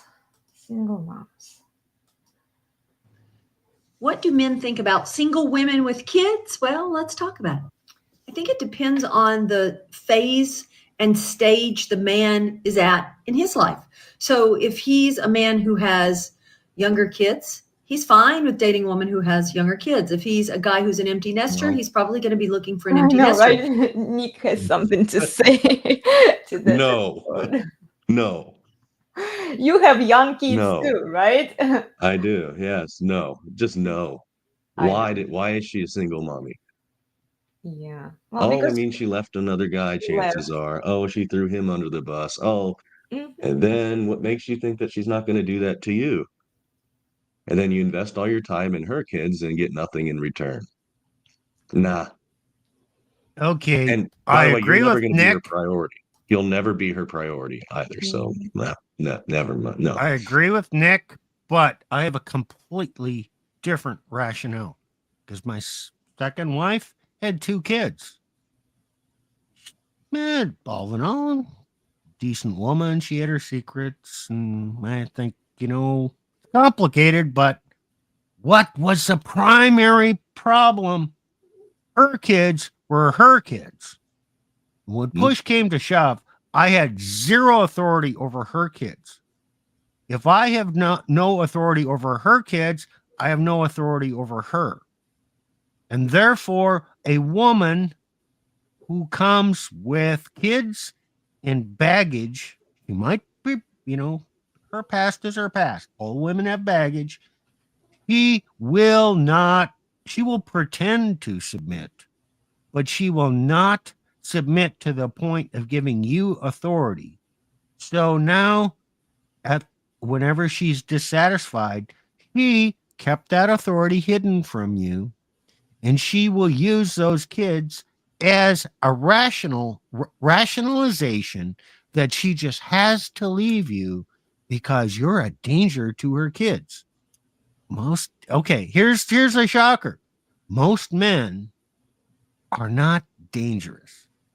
Yes, we can go through probabilities, and yes, the incidence does increase in a home where the man is not the biological father. That still does not make it a significant risk in most cases. He's a Christian man. He's still, 95% or more likely to be a decent man who is not a threat to the children. And this idea, he's not biologically related. Therefore, he might be a danger to my kids. How about, fuck you. No. That is the reason. And the minute she's dissatisfied with you and develops contempt for you, he will play her authority card, which is, they're my kids, not yours. You shouldn't be around them. That will bite you in the ass. That's the single mother problem. Yeah. And you can't turn a blind eye to this information. Yeah, some guys get hurt. Steve got hurt by a single mommy. Yeah, he probably mourned that relationship like Dr. V says, but you don't forget. You can go through it. You can sort of get over it, maybe. Sometimes not. But you can't ignore reality around you. You can't just say, well, that happened, time to move on. It's like, no, why did that happen? Oh, and here's all this data. And this is the patterns that single mothers tend to have. This is the data around single mothers. Yeah, you need to learn that because it might happen to you if you date one. You probably won't get the unicorn. Mm-hmm. Let's keep watching here. And if he is a guy who has not had kids yet and still wants to, typically, there's exceptions to everything, but typically this guy wants to date a woman who has not had kids yet and wants to start a brand new family with him. And there's exceptions. I have guys who don't have kids yet and they're still fine dating single mom with kids. So don't ever be afraid of it, ladies. Don't think like, oh, I'm a single mom with kids, I can't meet anybody great. Yes, you can. My ladies are meeting great men all the time. It's just got to be the right guy for you. And I think for you to try to date a guy who's been an eternal bachelor forever and never had kids, and you still have young kids at home, I don't see that as a great match at all. I think you need to focus on finding somebody who's at the same place in life you are. But the key to finding these men, the key is how you pre-qualify them. Because let's face it, you interact with people on a daily basis in your town, running errands, grocery store, coffee, restaurants at night. I don't know how many appropriate people you're meeting in the real world, but you can meet them on the dating apps. But again, you've got to know how to pre-qualify. So I created a new list. This will help you a lot. It's 11 questions to ask to pre-qualify this guy to see if he is looking for the same things you are. Okay. And you might want to even fine tune it more to your immediate situation. But this will give you a great start. And it's how to pre-qualify them during the talking phase, the messaging phase. And then when you get on that crucial call, never skip the call. So if you want it, it's my free list, 11 crucial, fun, interactive questions to elevate your conversation. And you can get it when you DM me on IG with the stop word. at this. Yeah, she's selling. she's She's just- just blah, blah, blah, blah, blah. Yeah. Yeah, Just okay. tired at this point. Mm-hmm. My I eyes agree with glazed her. over after when she's getting I actually agree with her. It's not a problem if you're a single mom to find a man to date, find for a long-term relationship, and wife you up. It's not a problem if you're a single mother. But for the man dating a single mother, oh, huge red flag. Do not go there. No, it's bad for you. It's not bad for the single mother because she can leave and she with cash and prizes. And you will leave a much poorer man having invested in her and her kids with nothing to show for it. It's a bad deal for men. It's a great deal for women. I love it Yeah, how look, you if the spin kids are this grown up twist. though and out of the home and you're an older person, sure, whatever. I mean, it's not much of a problem, but Yeah, I loved it how he spinned it. I didn't spin it. Kids are I in the just home? agreed Yeah. with her. I know, but She like, wasn't talking to the men. She was talking to the women. And I agree with her advice to women. yeah, but isn't it setting unrealistic expectations if most men don't want to deal with single mothers and their kids? most men are blue pilled and stupid. Well, true, yeah. They will keep making this mistake. We might help a few, Yeah. but keep- but they will do this. I keep going back to this, Elena. Yeah, I know. You're not going to save all of them. You're not even going to save the majority of them. There's a few of them out there who maybe might be willing to listen. The point is not to try and save everyone. The point is to try and save enough that they tip the conversation in your direction. Because 80% of people are followers. They're going to look at what the crowd is doing and they're going to go, I just need to go that way. You're actually seeing that with the public's reaction to this latest election. Okay. Most people, like I've seen it on Twitter, people just clamming and shutting up and going, oh, well, we're doing this now. This is normal. This is how the process works. Just let it happen. You know what Terrence Pop says? Oh, but she's different. He loves me. I'm gonna go here. I'll wife her up. Okay. Yeah, a guy can know all these. Okay, don't do this. Don't do this because this is what happens. Yeah, but she's different.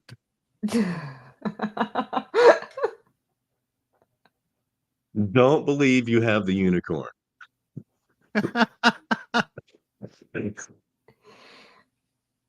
Oh, but this is how women sell themselves. I'm so special. I'm this unique snowflake. So wife me up. I'm not going to do it to you. I can summarize the advice of other women, younger, older, whatever advice women give to other women. 3 words. You go, girl. Mm-hmm. Yeah. Hmm. They're on team woman. They're not on team her man. Whatever you want, you can have.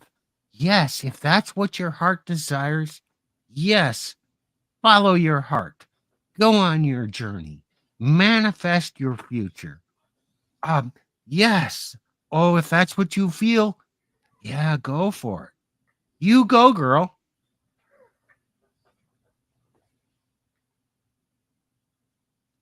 Yeah. And then as a result, it leaves most women single. They go, they find themselves, they get Well, divorced, they pop up kids, and then they leave their kids but without the father. you said a It's not- magic. You said a magic word. She's a matchmaker. Does Yeah. anyone want to take a guess as to her relationship status? Ah, Single. Ding, ding, show ding. her. Yeah. Single women can only teach you how to be single. And there are a lot of them. I'm amazed by, like, why would somebody who wants to be in a relationship listen to a single unmarried woman?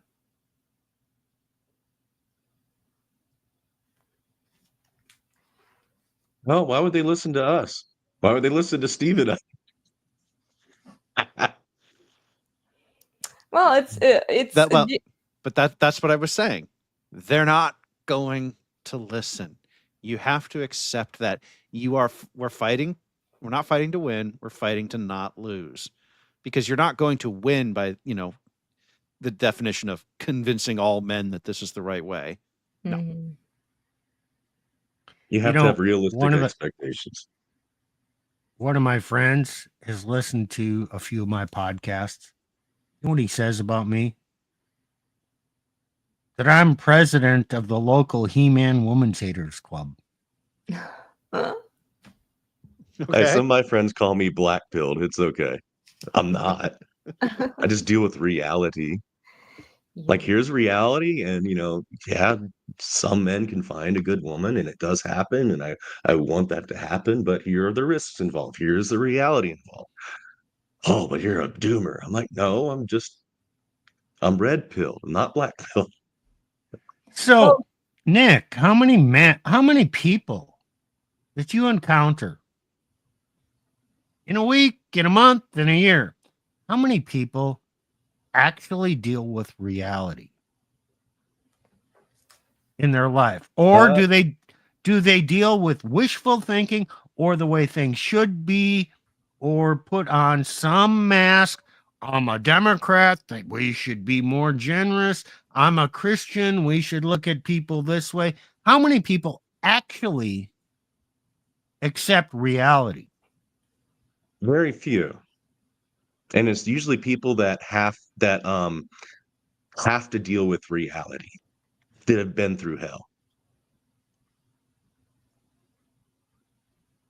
Because you have to actually deal with reality when life shits on you. Not wishful thinking. If I had wishful thinking, you know what wishful thinking does in the oil business? It makes you bankrupt.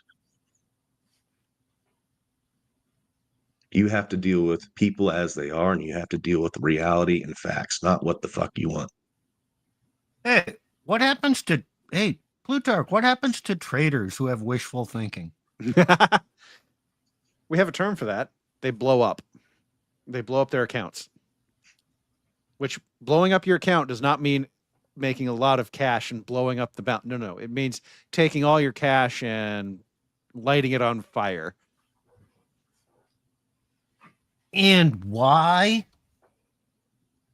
are most people, the vast majority of people, incapable of being a successful trader? Well, they let their emotions get in the way of taking the statistically correct action. Like that, it's So Go they're ahead. they're not accepting reality, Mhm. and they lack self-discipline. Correct. Mhm. Oh, trading will force you into self-discipline, and unlike anything else I've ever done. Well, no. There's one other thing I've done, but I don't talk about that publicly. That forced that, but it was like, well, actually, no, I do. No, so the part of the reason that I do okay with training is because many years ago I went to flight school, learned how to fly planes, and we fly with checklists. Everything is checklists. And the reason we fly with checklists is because humans make mistakes. Humans take shortcuts. Humans say, "Oh, I don't need to do this time," or, and this happens a lot. They just flat forget. You're not paying enough attention to what you're doing. So, these checklists are written in the blood of everyone who died before for lack of having the item on the checklist. The checklist is an attempt to take your brain out of the loop.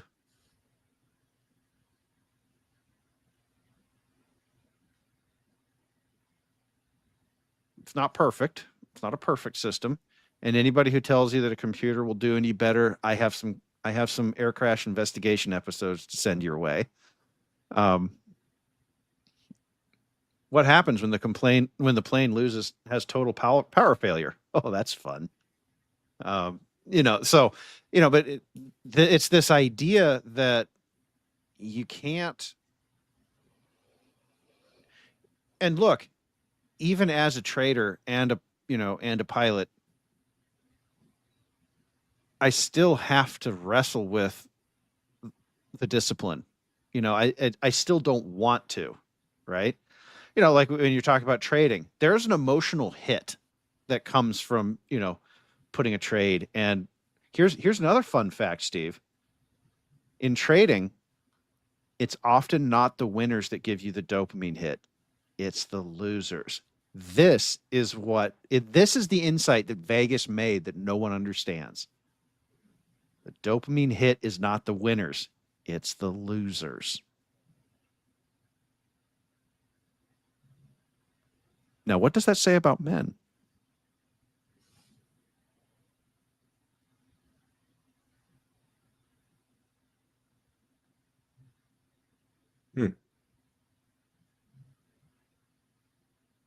Yeah.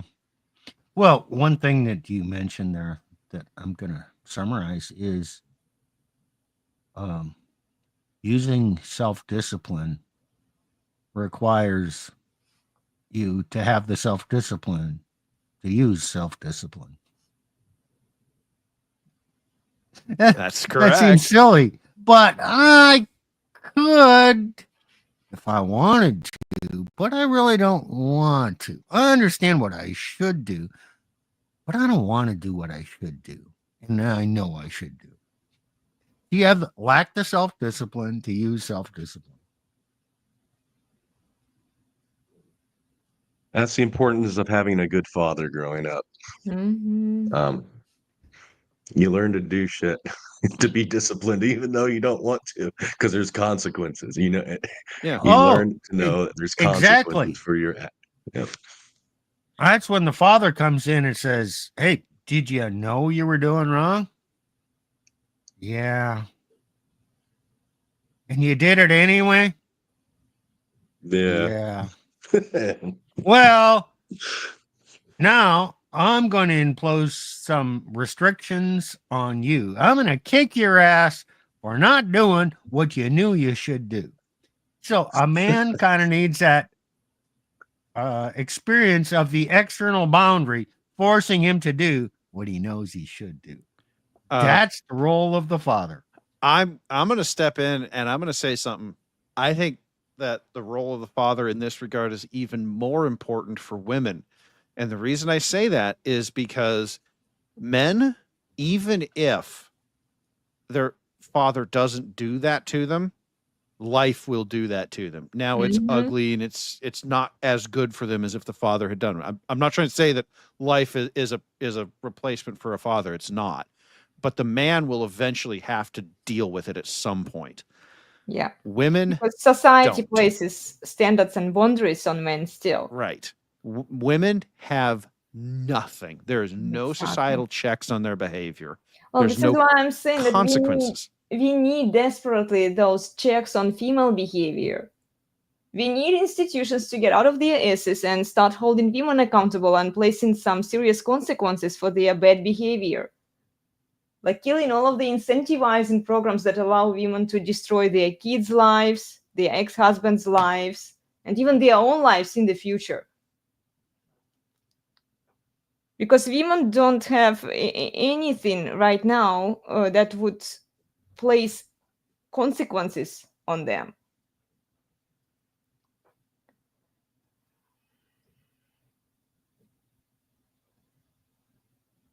Well, They can do whatever they want to do. They just follow that advice. You go, girl.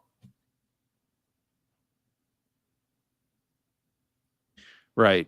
But that only the father will. And I'm not saying all fathers do, but only the father will. Well, then we need to bring the custody back to the father. So if a woman wants to leave a man, the kids automatically go to the father. Yeah, that's what should happen, but that's not what is going on. Yeah. Yeah. Why? Versus is. Why?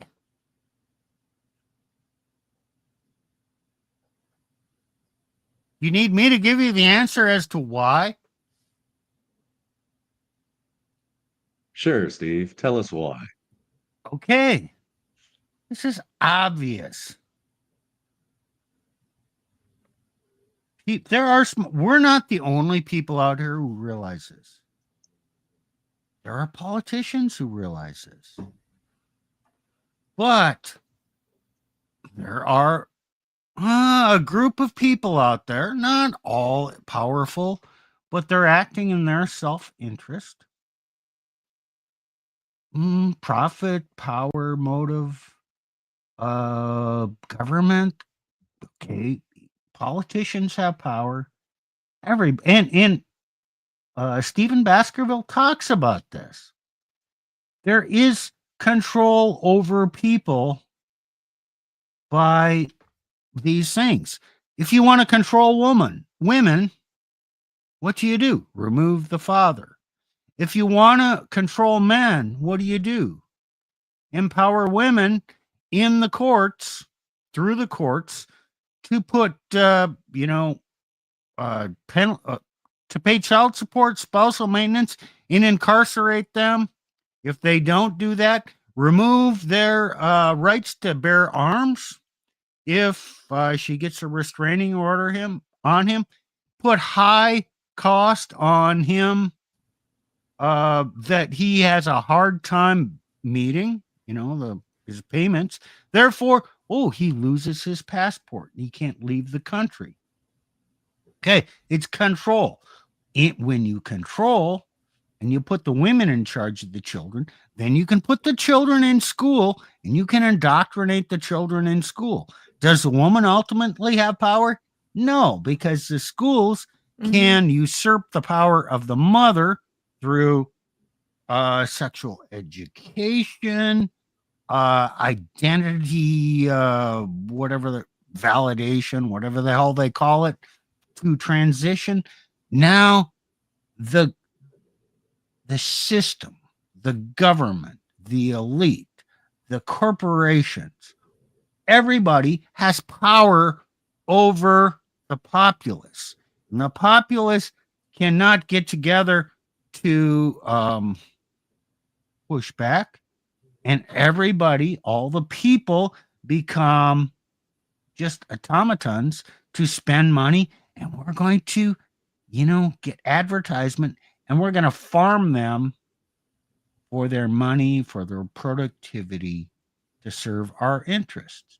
So why the hell would they ever put fathers back in charge and give fathers any power over within the marriage or over their children if it ultimately usurps or minimizes the power of government, corporations, the elite over the people? Why would they do that? I have a question for you guys too. Why would men then should want to wife up these 3 or 4s? Because they have no legacy, they have no authority in the family. Why should they want to bail these women out? Why should they want to help these corporations and these institutions that are effectively against them?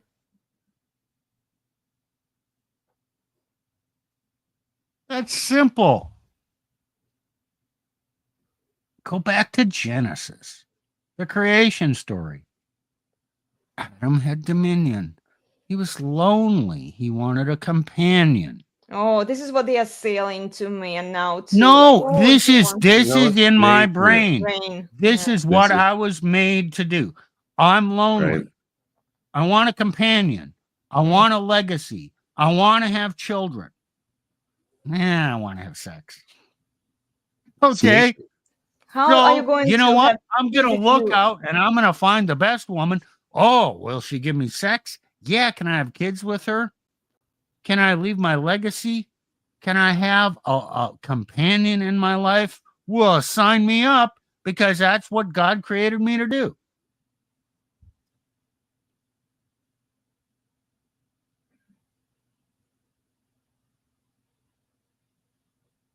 It Yeah, you're still fighting won't work. nature.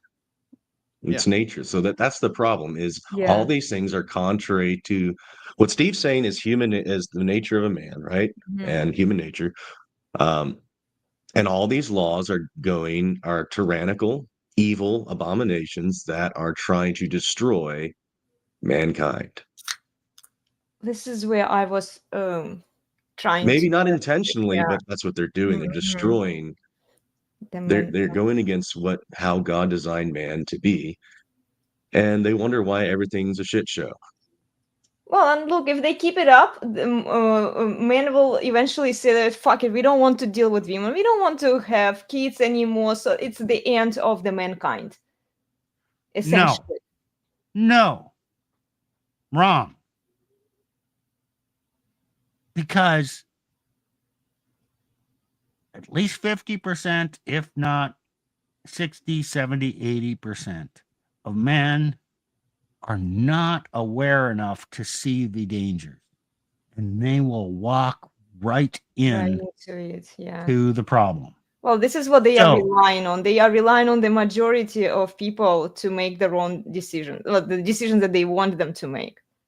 And no, it's Yeah. the decisions that they're going to make by their nature. Yes. And I agree that it's going to happen. You cannot educate men to not do this. Because I've talked to young men, said, gee, They don't listen. you should really think about this and that and make some preparations. Do any of them take me up on my advice? That would be 0. They just march blindly into the wood chipper. Mm. And okay, that wood chipper might be 5, 7, 10 years down the road. But I'm telling you, that wood chipper is going to nip your ass. Well, okay. And if that's all, you're going to be better off. But it might just grind you up and spit you out the other side. Well, but this goes back to something that I was saying earlier, and I want to draw this out is because what I said is most people are followers, and one of the effects that the red pill has had, and I think it's been to the benefit of humanity, despite what some people will say about its effects, is that more and more men are opting out of marriage and relationships, and particularly marriage the way it was done before. And I think that the screaming on the part of the tradcon Christian, you know, particularly the oh, well, you just need to, you know, just go get married, have kids right now, and 20 years from now we will figure out this marriage thing. The Jeremy Boring argument, fuck him with a rusty knife.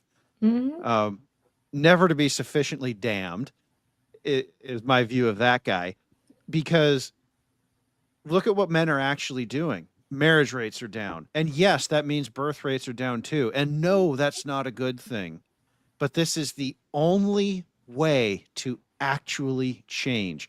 And so, yeah, Steve, you're talking about men. Yeah, a lot of men do go walk off into the wood chipper, but it's fewer now than it has been in decades. And I think that's a win. I agree. Yeah, we Never won't gonna be the convince majority all of of men. them. Yeah, but Doesn't have to be the majority. Exactly. All it has to do, I don't know what the number is of the MGTOW, of the black pill, of the men refusing to get married. I don't know what the number is. Let's pick a number. 10%, 15%, 20%, 25%. It's probably somewhere in that range. That is sufficient. yeah. Because what type of man is doing that?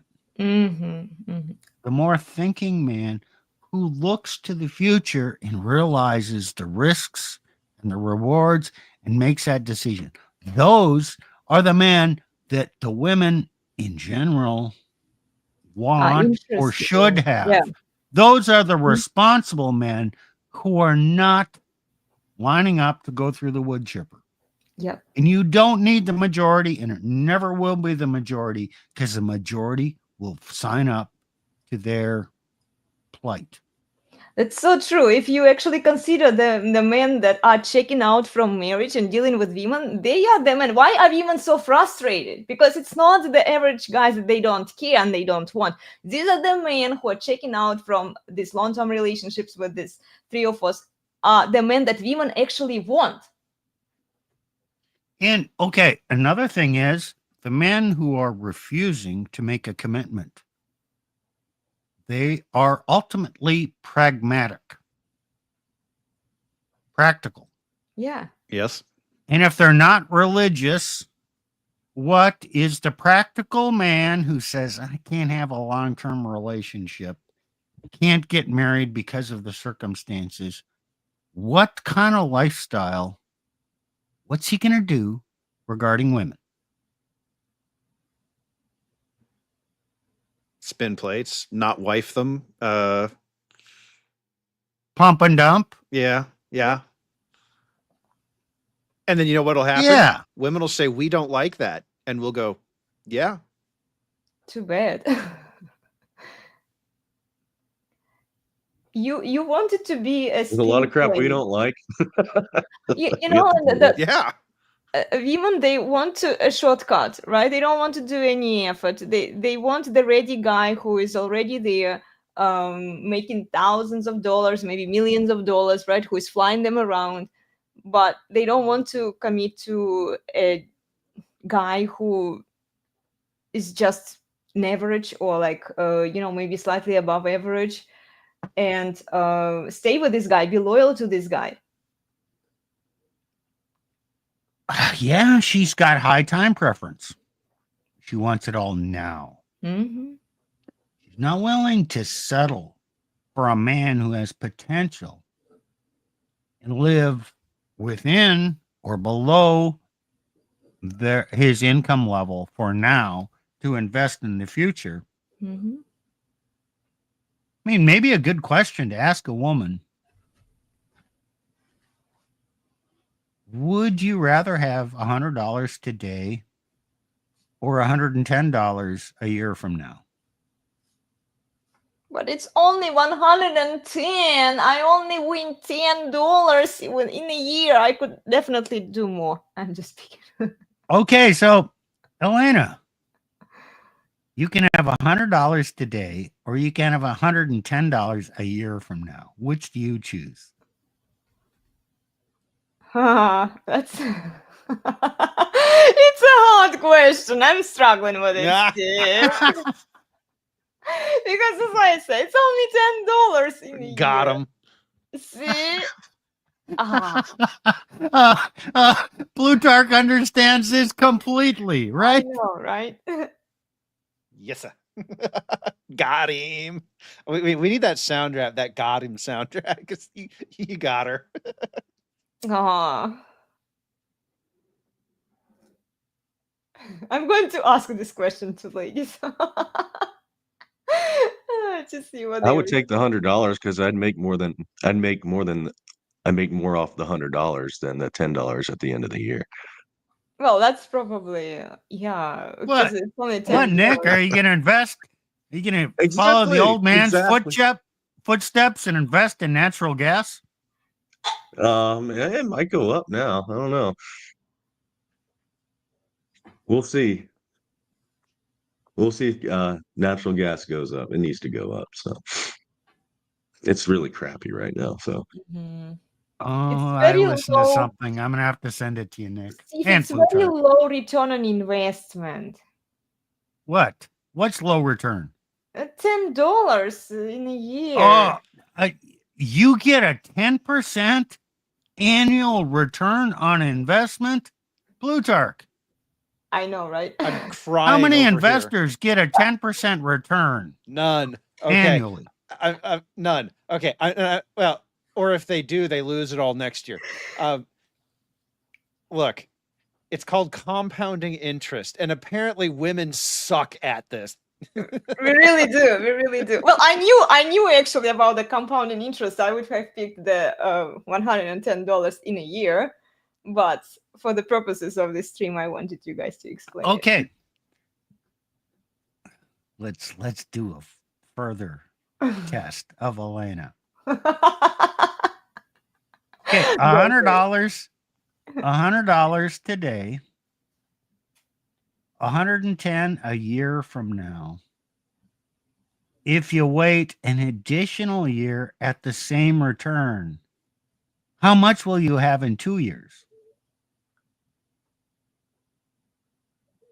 Well, it's compounding interest, right? Right? I need my calculator. Hold on. No, you don't.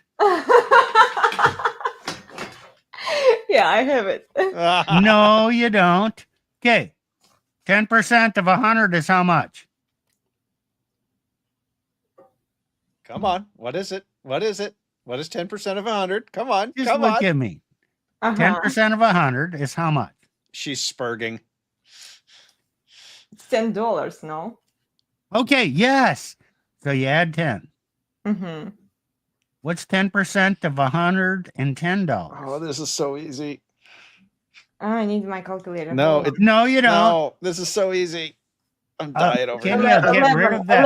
$11? No. Oh, okay. What's 11 plus 110? It's 120. No. $121. 121. Okay. Yeah, okay. Then I'll get 121 in 2 years. Okay. I like how all three of us we could instantly just do that in our head. Well, we did a program on girl math. Right. I did one with Elena. This is like future thinking. It's abstract. The money is not here today, but I could do something today with this money. Mm-hmm. It's okay. It's kind of the nature of the difference in thought processes of men versus women. Mm-hmm. And I didn't do this to embarrass Elena or say that she's lesser. It's just different. women don't actually logic. Oh, I get to apply logic and calculation. Boom, boom, boom. Thinking through the boxes. Here's the answer. Mhm. Women don't, their brains don't operate that way. I should have asked, Elena, I gave you $100 today and you invested at 10% interest. How much money do you feel you would have in 2 years? Clearly, that was the better question. Clearly. Oh my goodness. What do you feel? I'm going to write it 2 down. + 2 = 5 somehow, right? Because of feelings. Yes. No, Well, if 2 it's + 2 two, = 22. okay. That one, even I'm struggling with.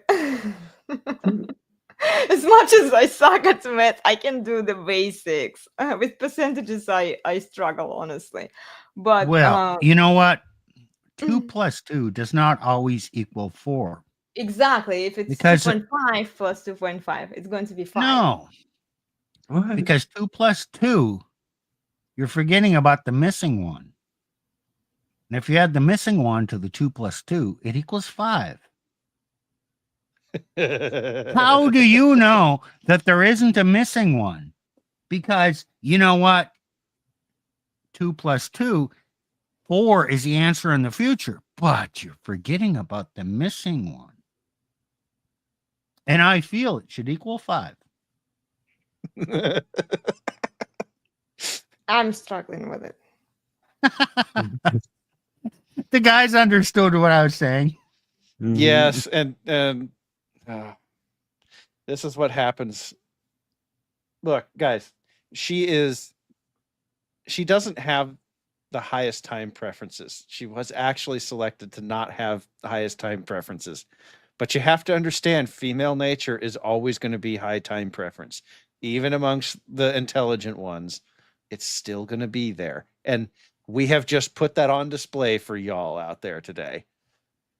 You know, Thank you, guys. Thank you. Yes, you had to do it. that's what you're here to be, is an example. Oh, Yeah. okay. Yeah. Another way to say that, guys, if you're looking for a woman who can manage herself,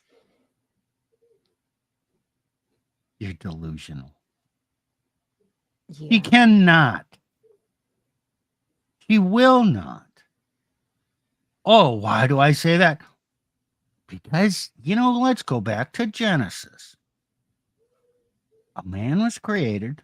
Adam was created first with dominion. Mhm. And he could live and he could survive and he could do it all, but he was lonely. So the woman was created from his rib out of man to be his helpmate.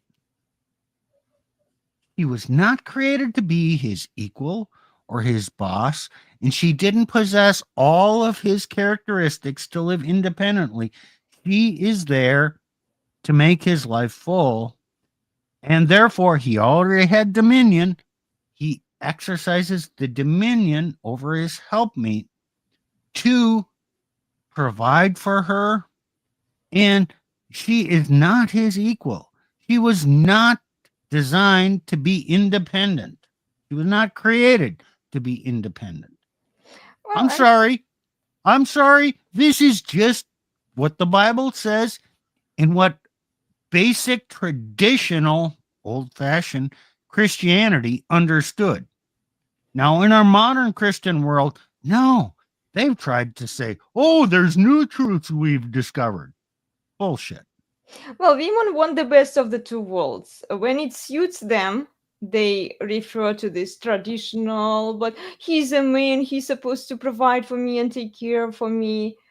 But then they still want the benefits of the gynocentric society, like freedom to everything, whatever they want. They want to do what they are doing without any restriction and yet have men as slaves to provide them with what they want. Yeah. Where do we learn about that in the Bible, Elena? Where? Nick? Oh, where women want men to be their slaves? Oh, okay. Genesis. Oh, What's in her Genesis. curse? What's the curse on women? She'll try to have power over him, but he'll rule over her, basically. Her desire will Right. be for Her desire. he will rule over her. How do Her men desire is for her husband. In other words, to be her husband, to be equal with her husband. She's going to try and become his equal, but in order to keep order, he will rule over her to keep her in her place. Because she's going to try and move out of her place, but it requires a boundary imposed by the man to keep her in her place. And then, you know what? The world operates just fine. And women have children. And civilization moves on. And it all works. But once she moves out of her place, gee, what happens to marriages? They fall apart. What's happened to the birth rate? Yeah, not so good. Yeah. What's the future of a civilization if we don't fix marriage and birth rate?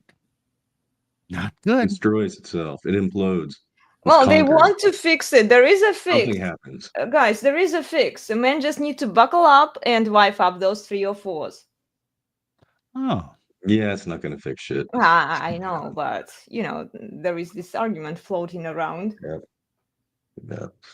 It goes against the nature because it still removes the authority of the father of the man. So he can't rule over her.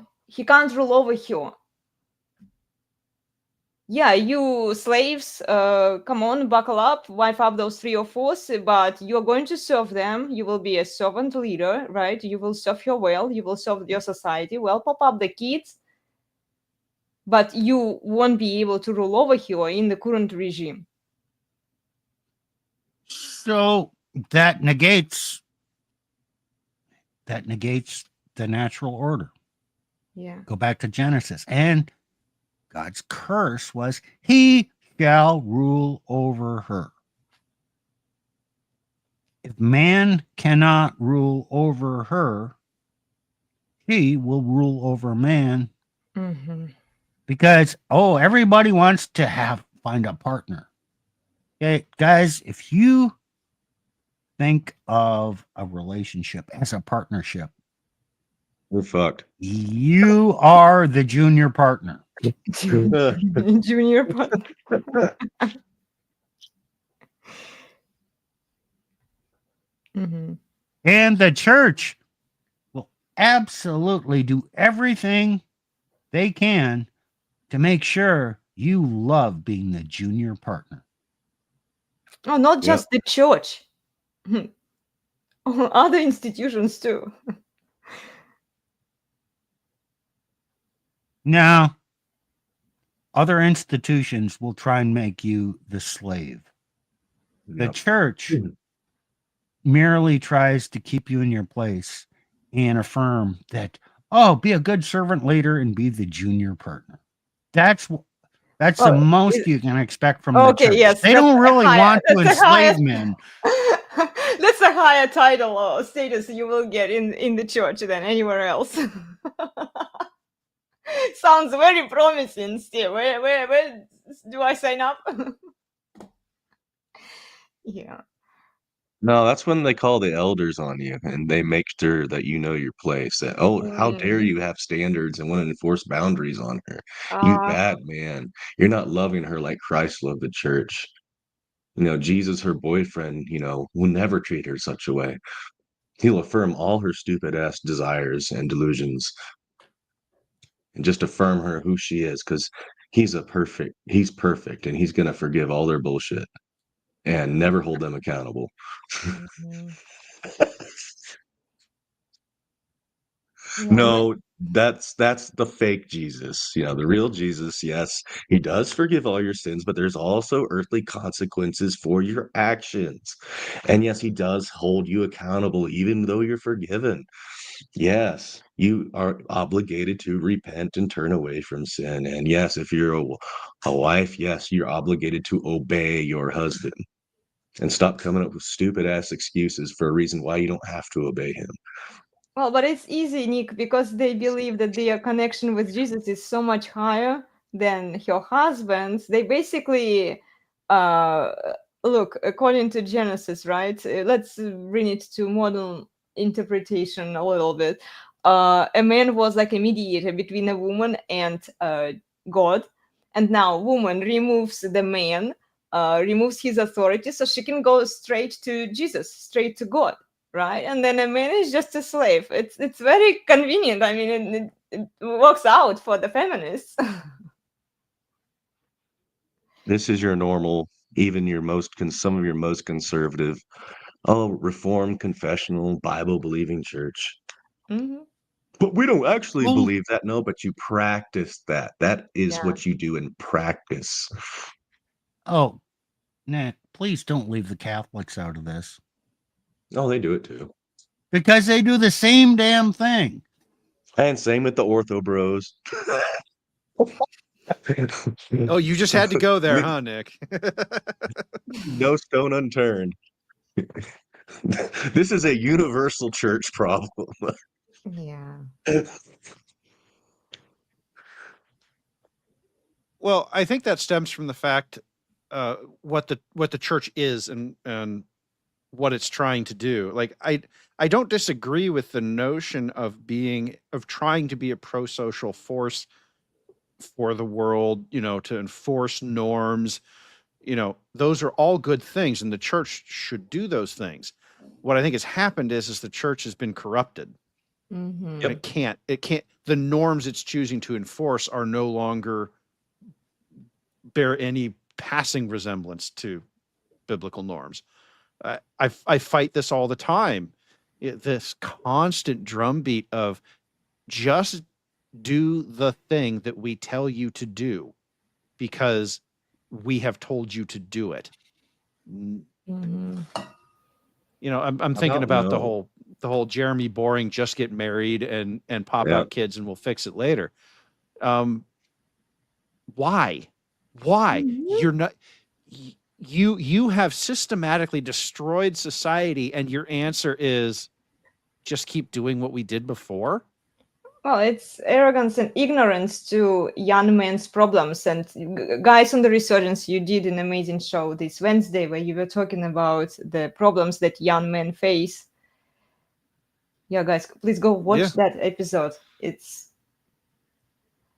that was kind of an overview episode. We ever talked about a lot of different things. We intentionally didn't go in deep. Mm-hmm. Well, doesn't this all come down to Jeremy Boring, church, society, just advocating men repeat the first sin of Adam over and over and over? Just listen to the woman. Yeah. Wait a minute. That was his first sin. He listened to the woman. Yeah. Because you listen to the woman, here's your penalty. What are they saying? Oh, you good Christian, nice guys, whatever. Just listen to the woman and do what she says. How's that going to work out? Well, the Bible already says how that's going to work out. It's going to end in disaster. And then we look around at the church and it's ending in disaster, and everyone's scratching their head trying to figure out why. And we've got people like Nick pointing at the fire going, fire. And people are like, no, that's not fire. That's water. And quite clearly in scripture, it says that's fire, but hey, you're going to do it anyways. Oh, that's not really what it says. Oh, we can't talk about those verses. Oh, they want young men. They're pointing out the fire. They want young men to pay for their ignorance so that they feel better about themselves. You know, like, okay, you fix men, you do it because we No, tell you to no, do it, and no, yet we ignore the problem. no. It's more base level than that. They fundamentally believe that they're right. It's what Nick said. They are saying that there are these new truths that have been elucidated from the Bible, and that those new truths, and that's all these guys are saying. They are remember, TradCon is progressivism doing the speed limit. These men Mhm. worship the ground their wives walk on. Okay. Yeah. It is to them, the idea that you would not listen to a woman on these matters is abhorrent. I'm that But asshole. where in the Bible does it say that, okay, men are supposed to listen to their women? Where does it say it? Nick, does it say it anywhere? It's a crooked reading of the New Testament and Christ's Mm. admonitions. I don't have the There- verses in my head. Nick does probably. But yeah, I mean, there's the thing where they talk, it's like Lydia and all that stuff, and no, but it's that there's a certain way to do it, and it's not in public, it's privately, and usually the women who do it with a godly fear, and they're praised for it, but they don't but what they're doing is reflecting God's standards, but they're doing it in a way that still respects the hierarchy, and it's not a common thing. Mm-hmm. It's Well, not women common have at to be all. taught how to That's do why it. they say That's why they say be Privately, silent in ladies, church. No, they're not to privately. teach. Mm-hmm. To shut up. They're to shut up Mm-hmm. and to ask their husbands at home. Yeah, ask questions and do it privately at home, not publicly on social media, bombarding on all of the media channels out there. But this Mhm. is A just lot of these women, feminism. This is just indoctrination of the church with feminism. Yeah. Yeah. Well, anyway, guys, it's a great, great discussion today. Wow, we could go for hours. But I think we need to bring it to a close. Any final thoughts? Any suggestions for younger? Yeah. Let's go. Let's talk about some suggestions for younger men. What would you recommend to younger men? No, let's No. not do that. Okay. Okay. The title of this is Bad Advice for Women. Okay. Oh yeah. Okay, let's just keep it to that. What's Okay. bad advice for women? Don't listen to other women, Yeah. because pretty much what other women say, whether they're the same age or older, other women are going to give bad advice to women. Mm-hmm. If you want good advice, go talk to, 2, 3 men. Ideally, your father, but that's not likely these days. Mm-hmm. Just go out and ask some questions of men, find out how men actually think, and then stop and listen to why men think that way and try to understand men. That's good advice. Mm-hmm. Listening to other women is all wishful thinking about how men should do this, should do that.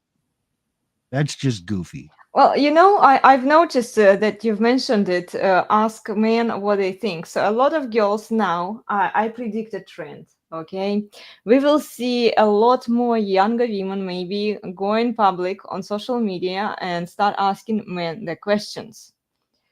And they're usually dressed up in a very provocative way. Just watch out, watch out. It's like a prediction, okay? And they will get the clout, but whether they listen to what men tell them or not, or do they do it for the clout purposes, just to get more attention and to show that they Here's actually why have they do it. some interest? They want this. Oh, you're hot. I Yeah. like you.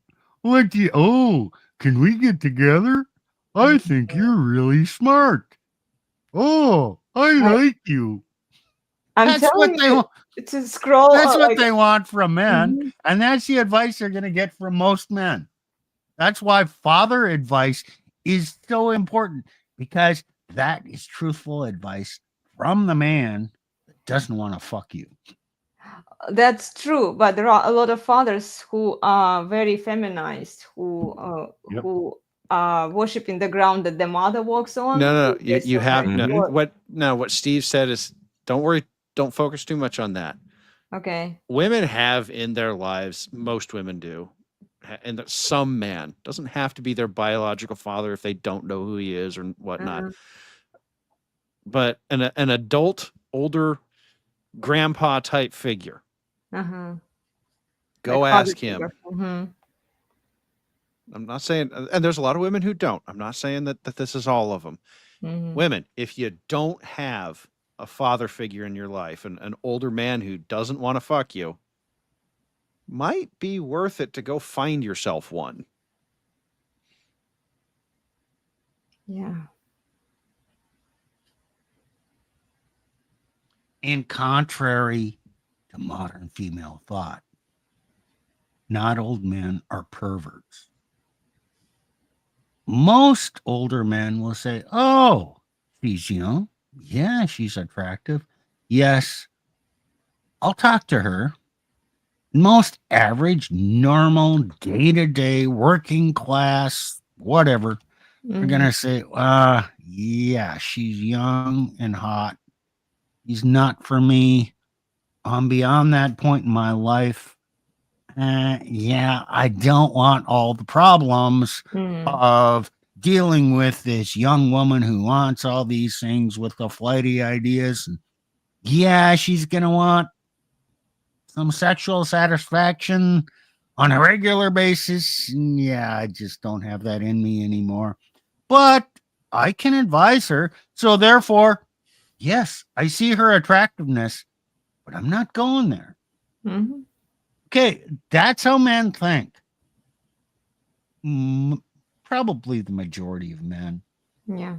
Those who Not have all men. self-discipline. You Mhm. got to be careful, but don't assume that every older man Mhm. that might give you advice wants to fuck you. No, we got better things to do with our life. We don't want to complicate it that much. Yeah.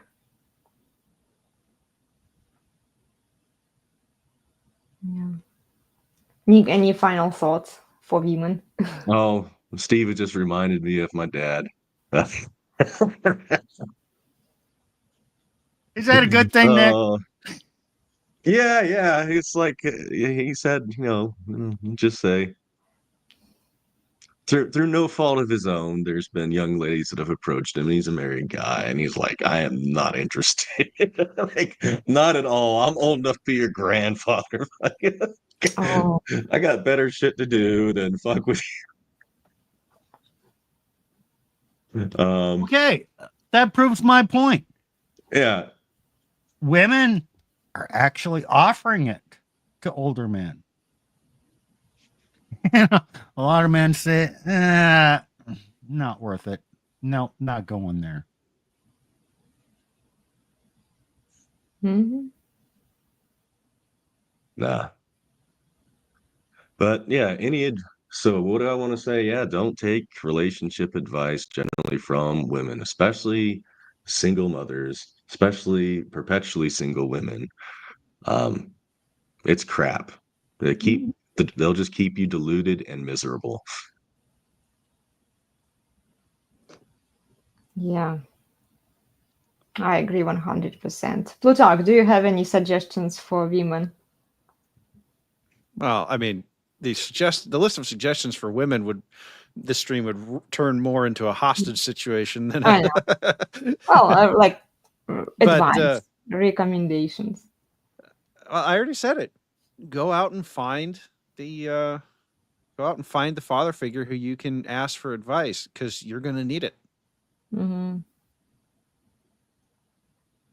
That's it. That's what I got. Your girlies on social media cannot help you. All they can do is hurt you. That's all they can do. Ditch the phone. Go find a wizened elder, and they'll walk you through it. That's what I got for today. Yeah. There are a few decent women who who have been married who might give you some advice, but so few of them. Well, even then, the advice they give is going to be Yeah, they're going to have better advice on some topics, yeah, exactly. but when it comes to relationships, nope. Go find the man. Hmm. Men have higher emotional intelligence than women do. And there are actually, next time we will maybe bring it up. There is a guy who teaches women how to attract love, and I did bring him up a long time ago, but I don't know if you remember him. He is a dating coach for women. There are a lot of those guys, so we tell women to go find a man, but again, a lot of these content creators, they will spread the feminist type of message where you do you, girl, and then you have to be very careful what kinds of content creators. Most women, even the good women, will give rambling truth, encouraging truth,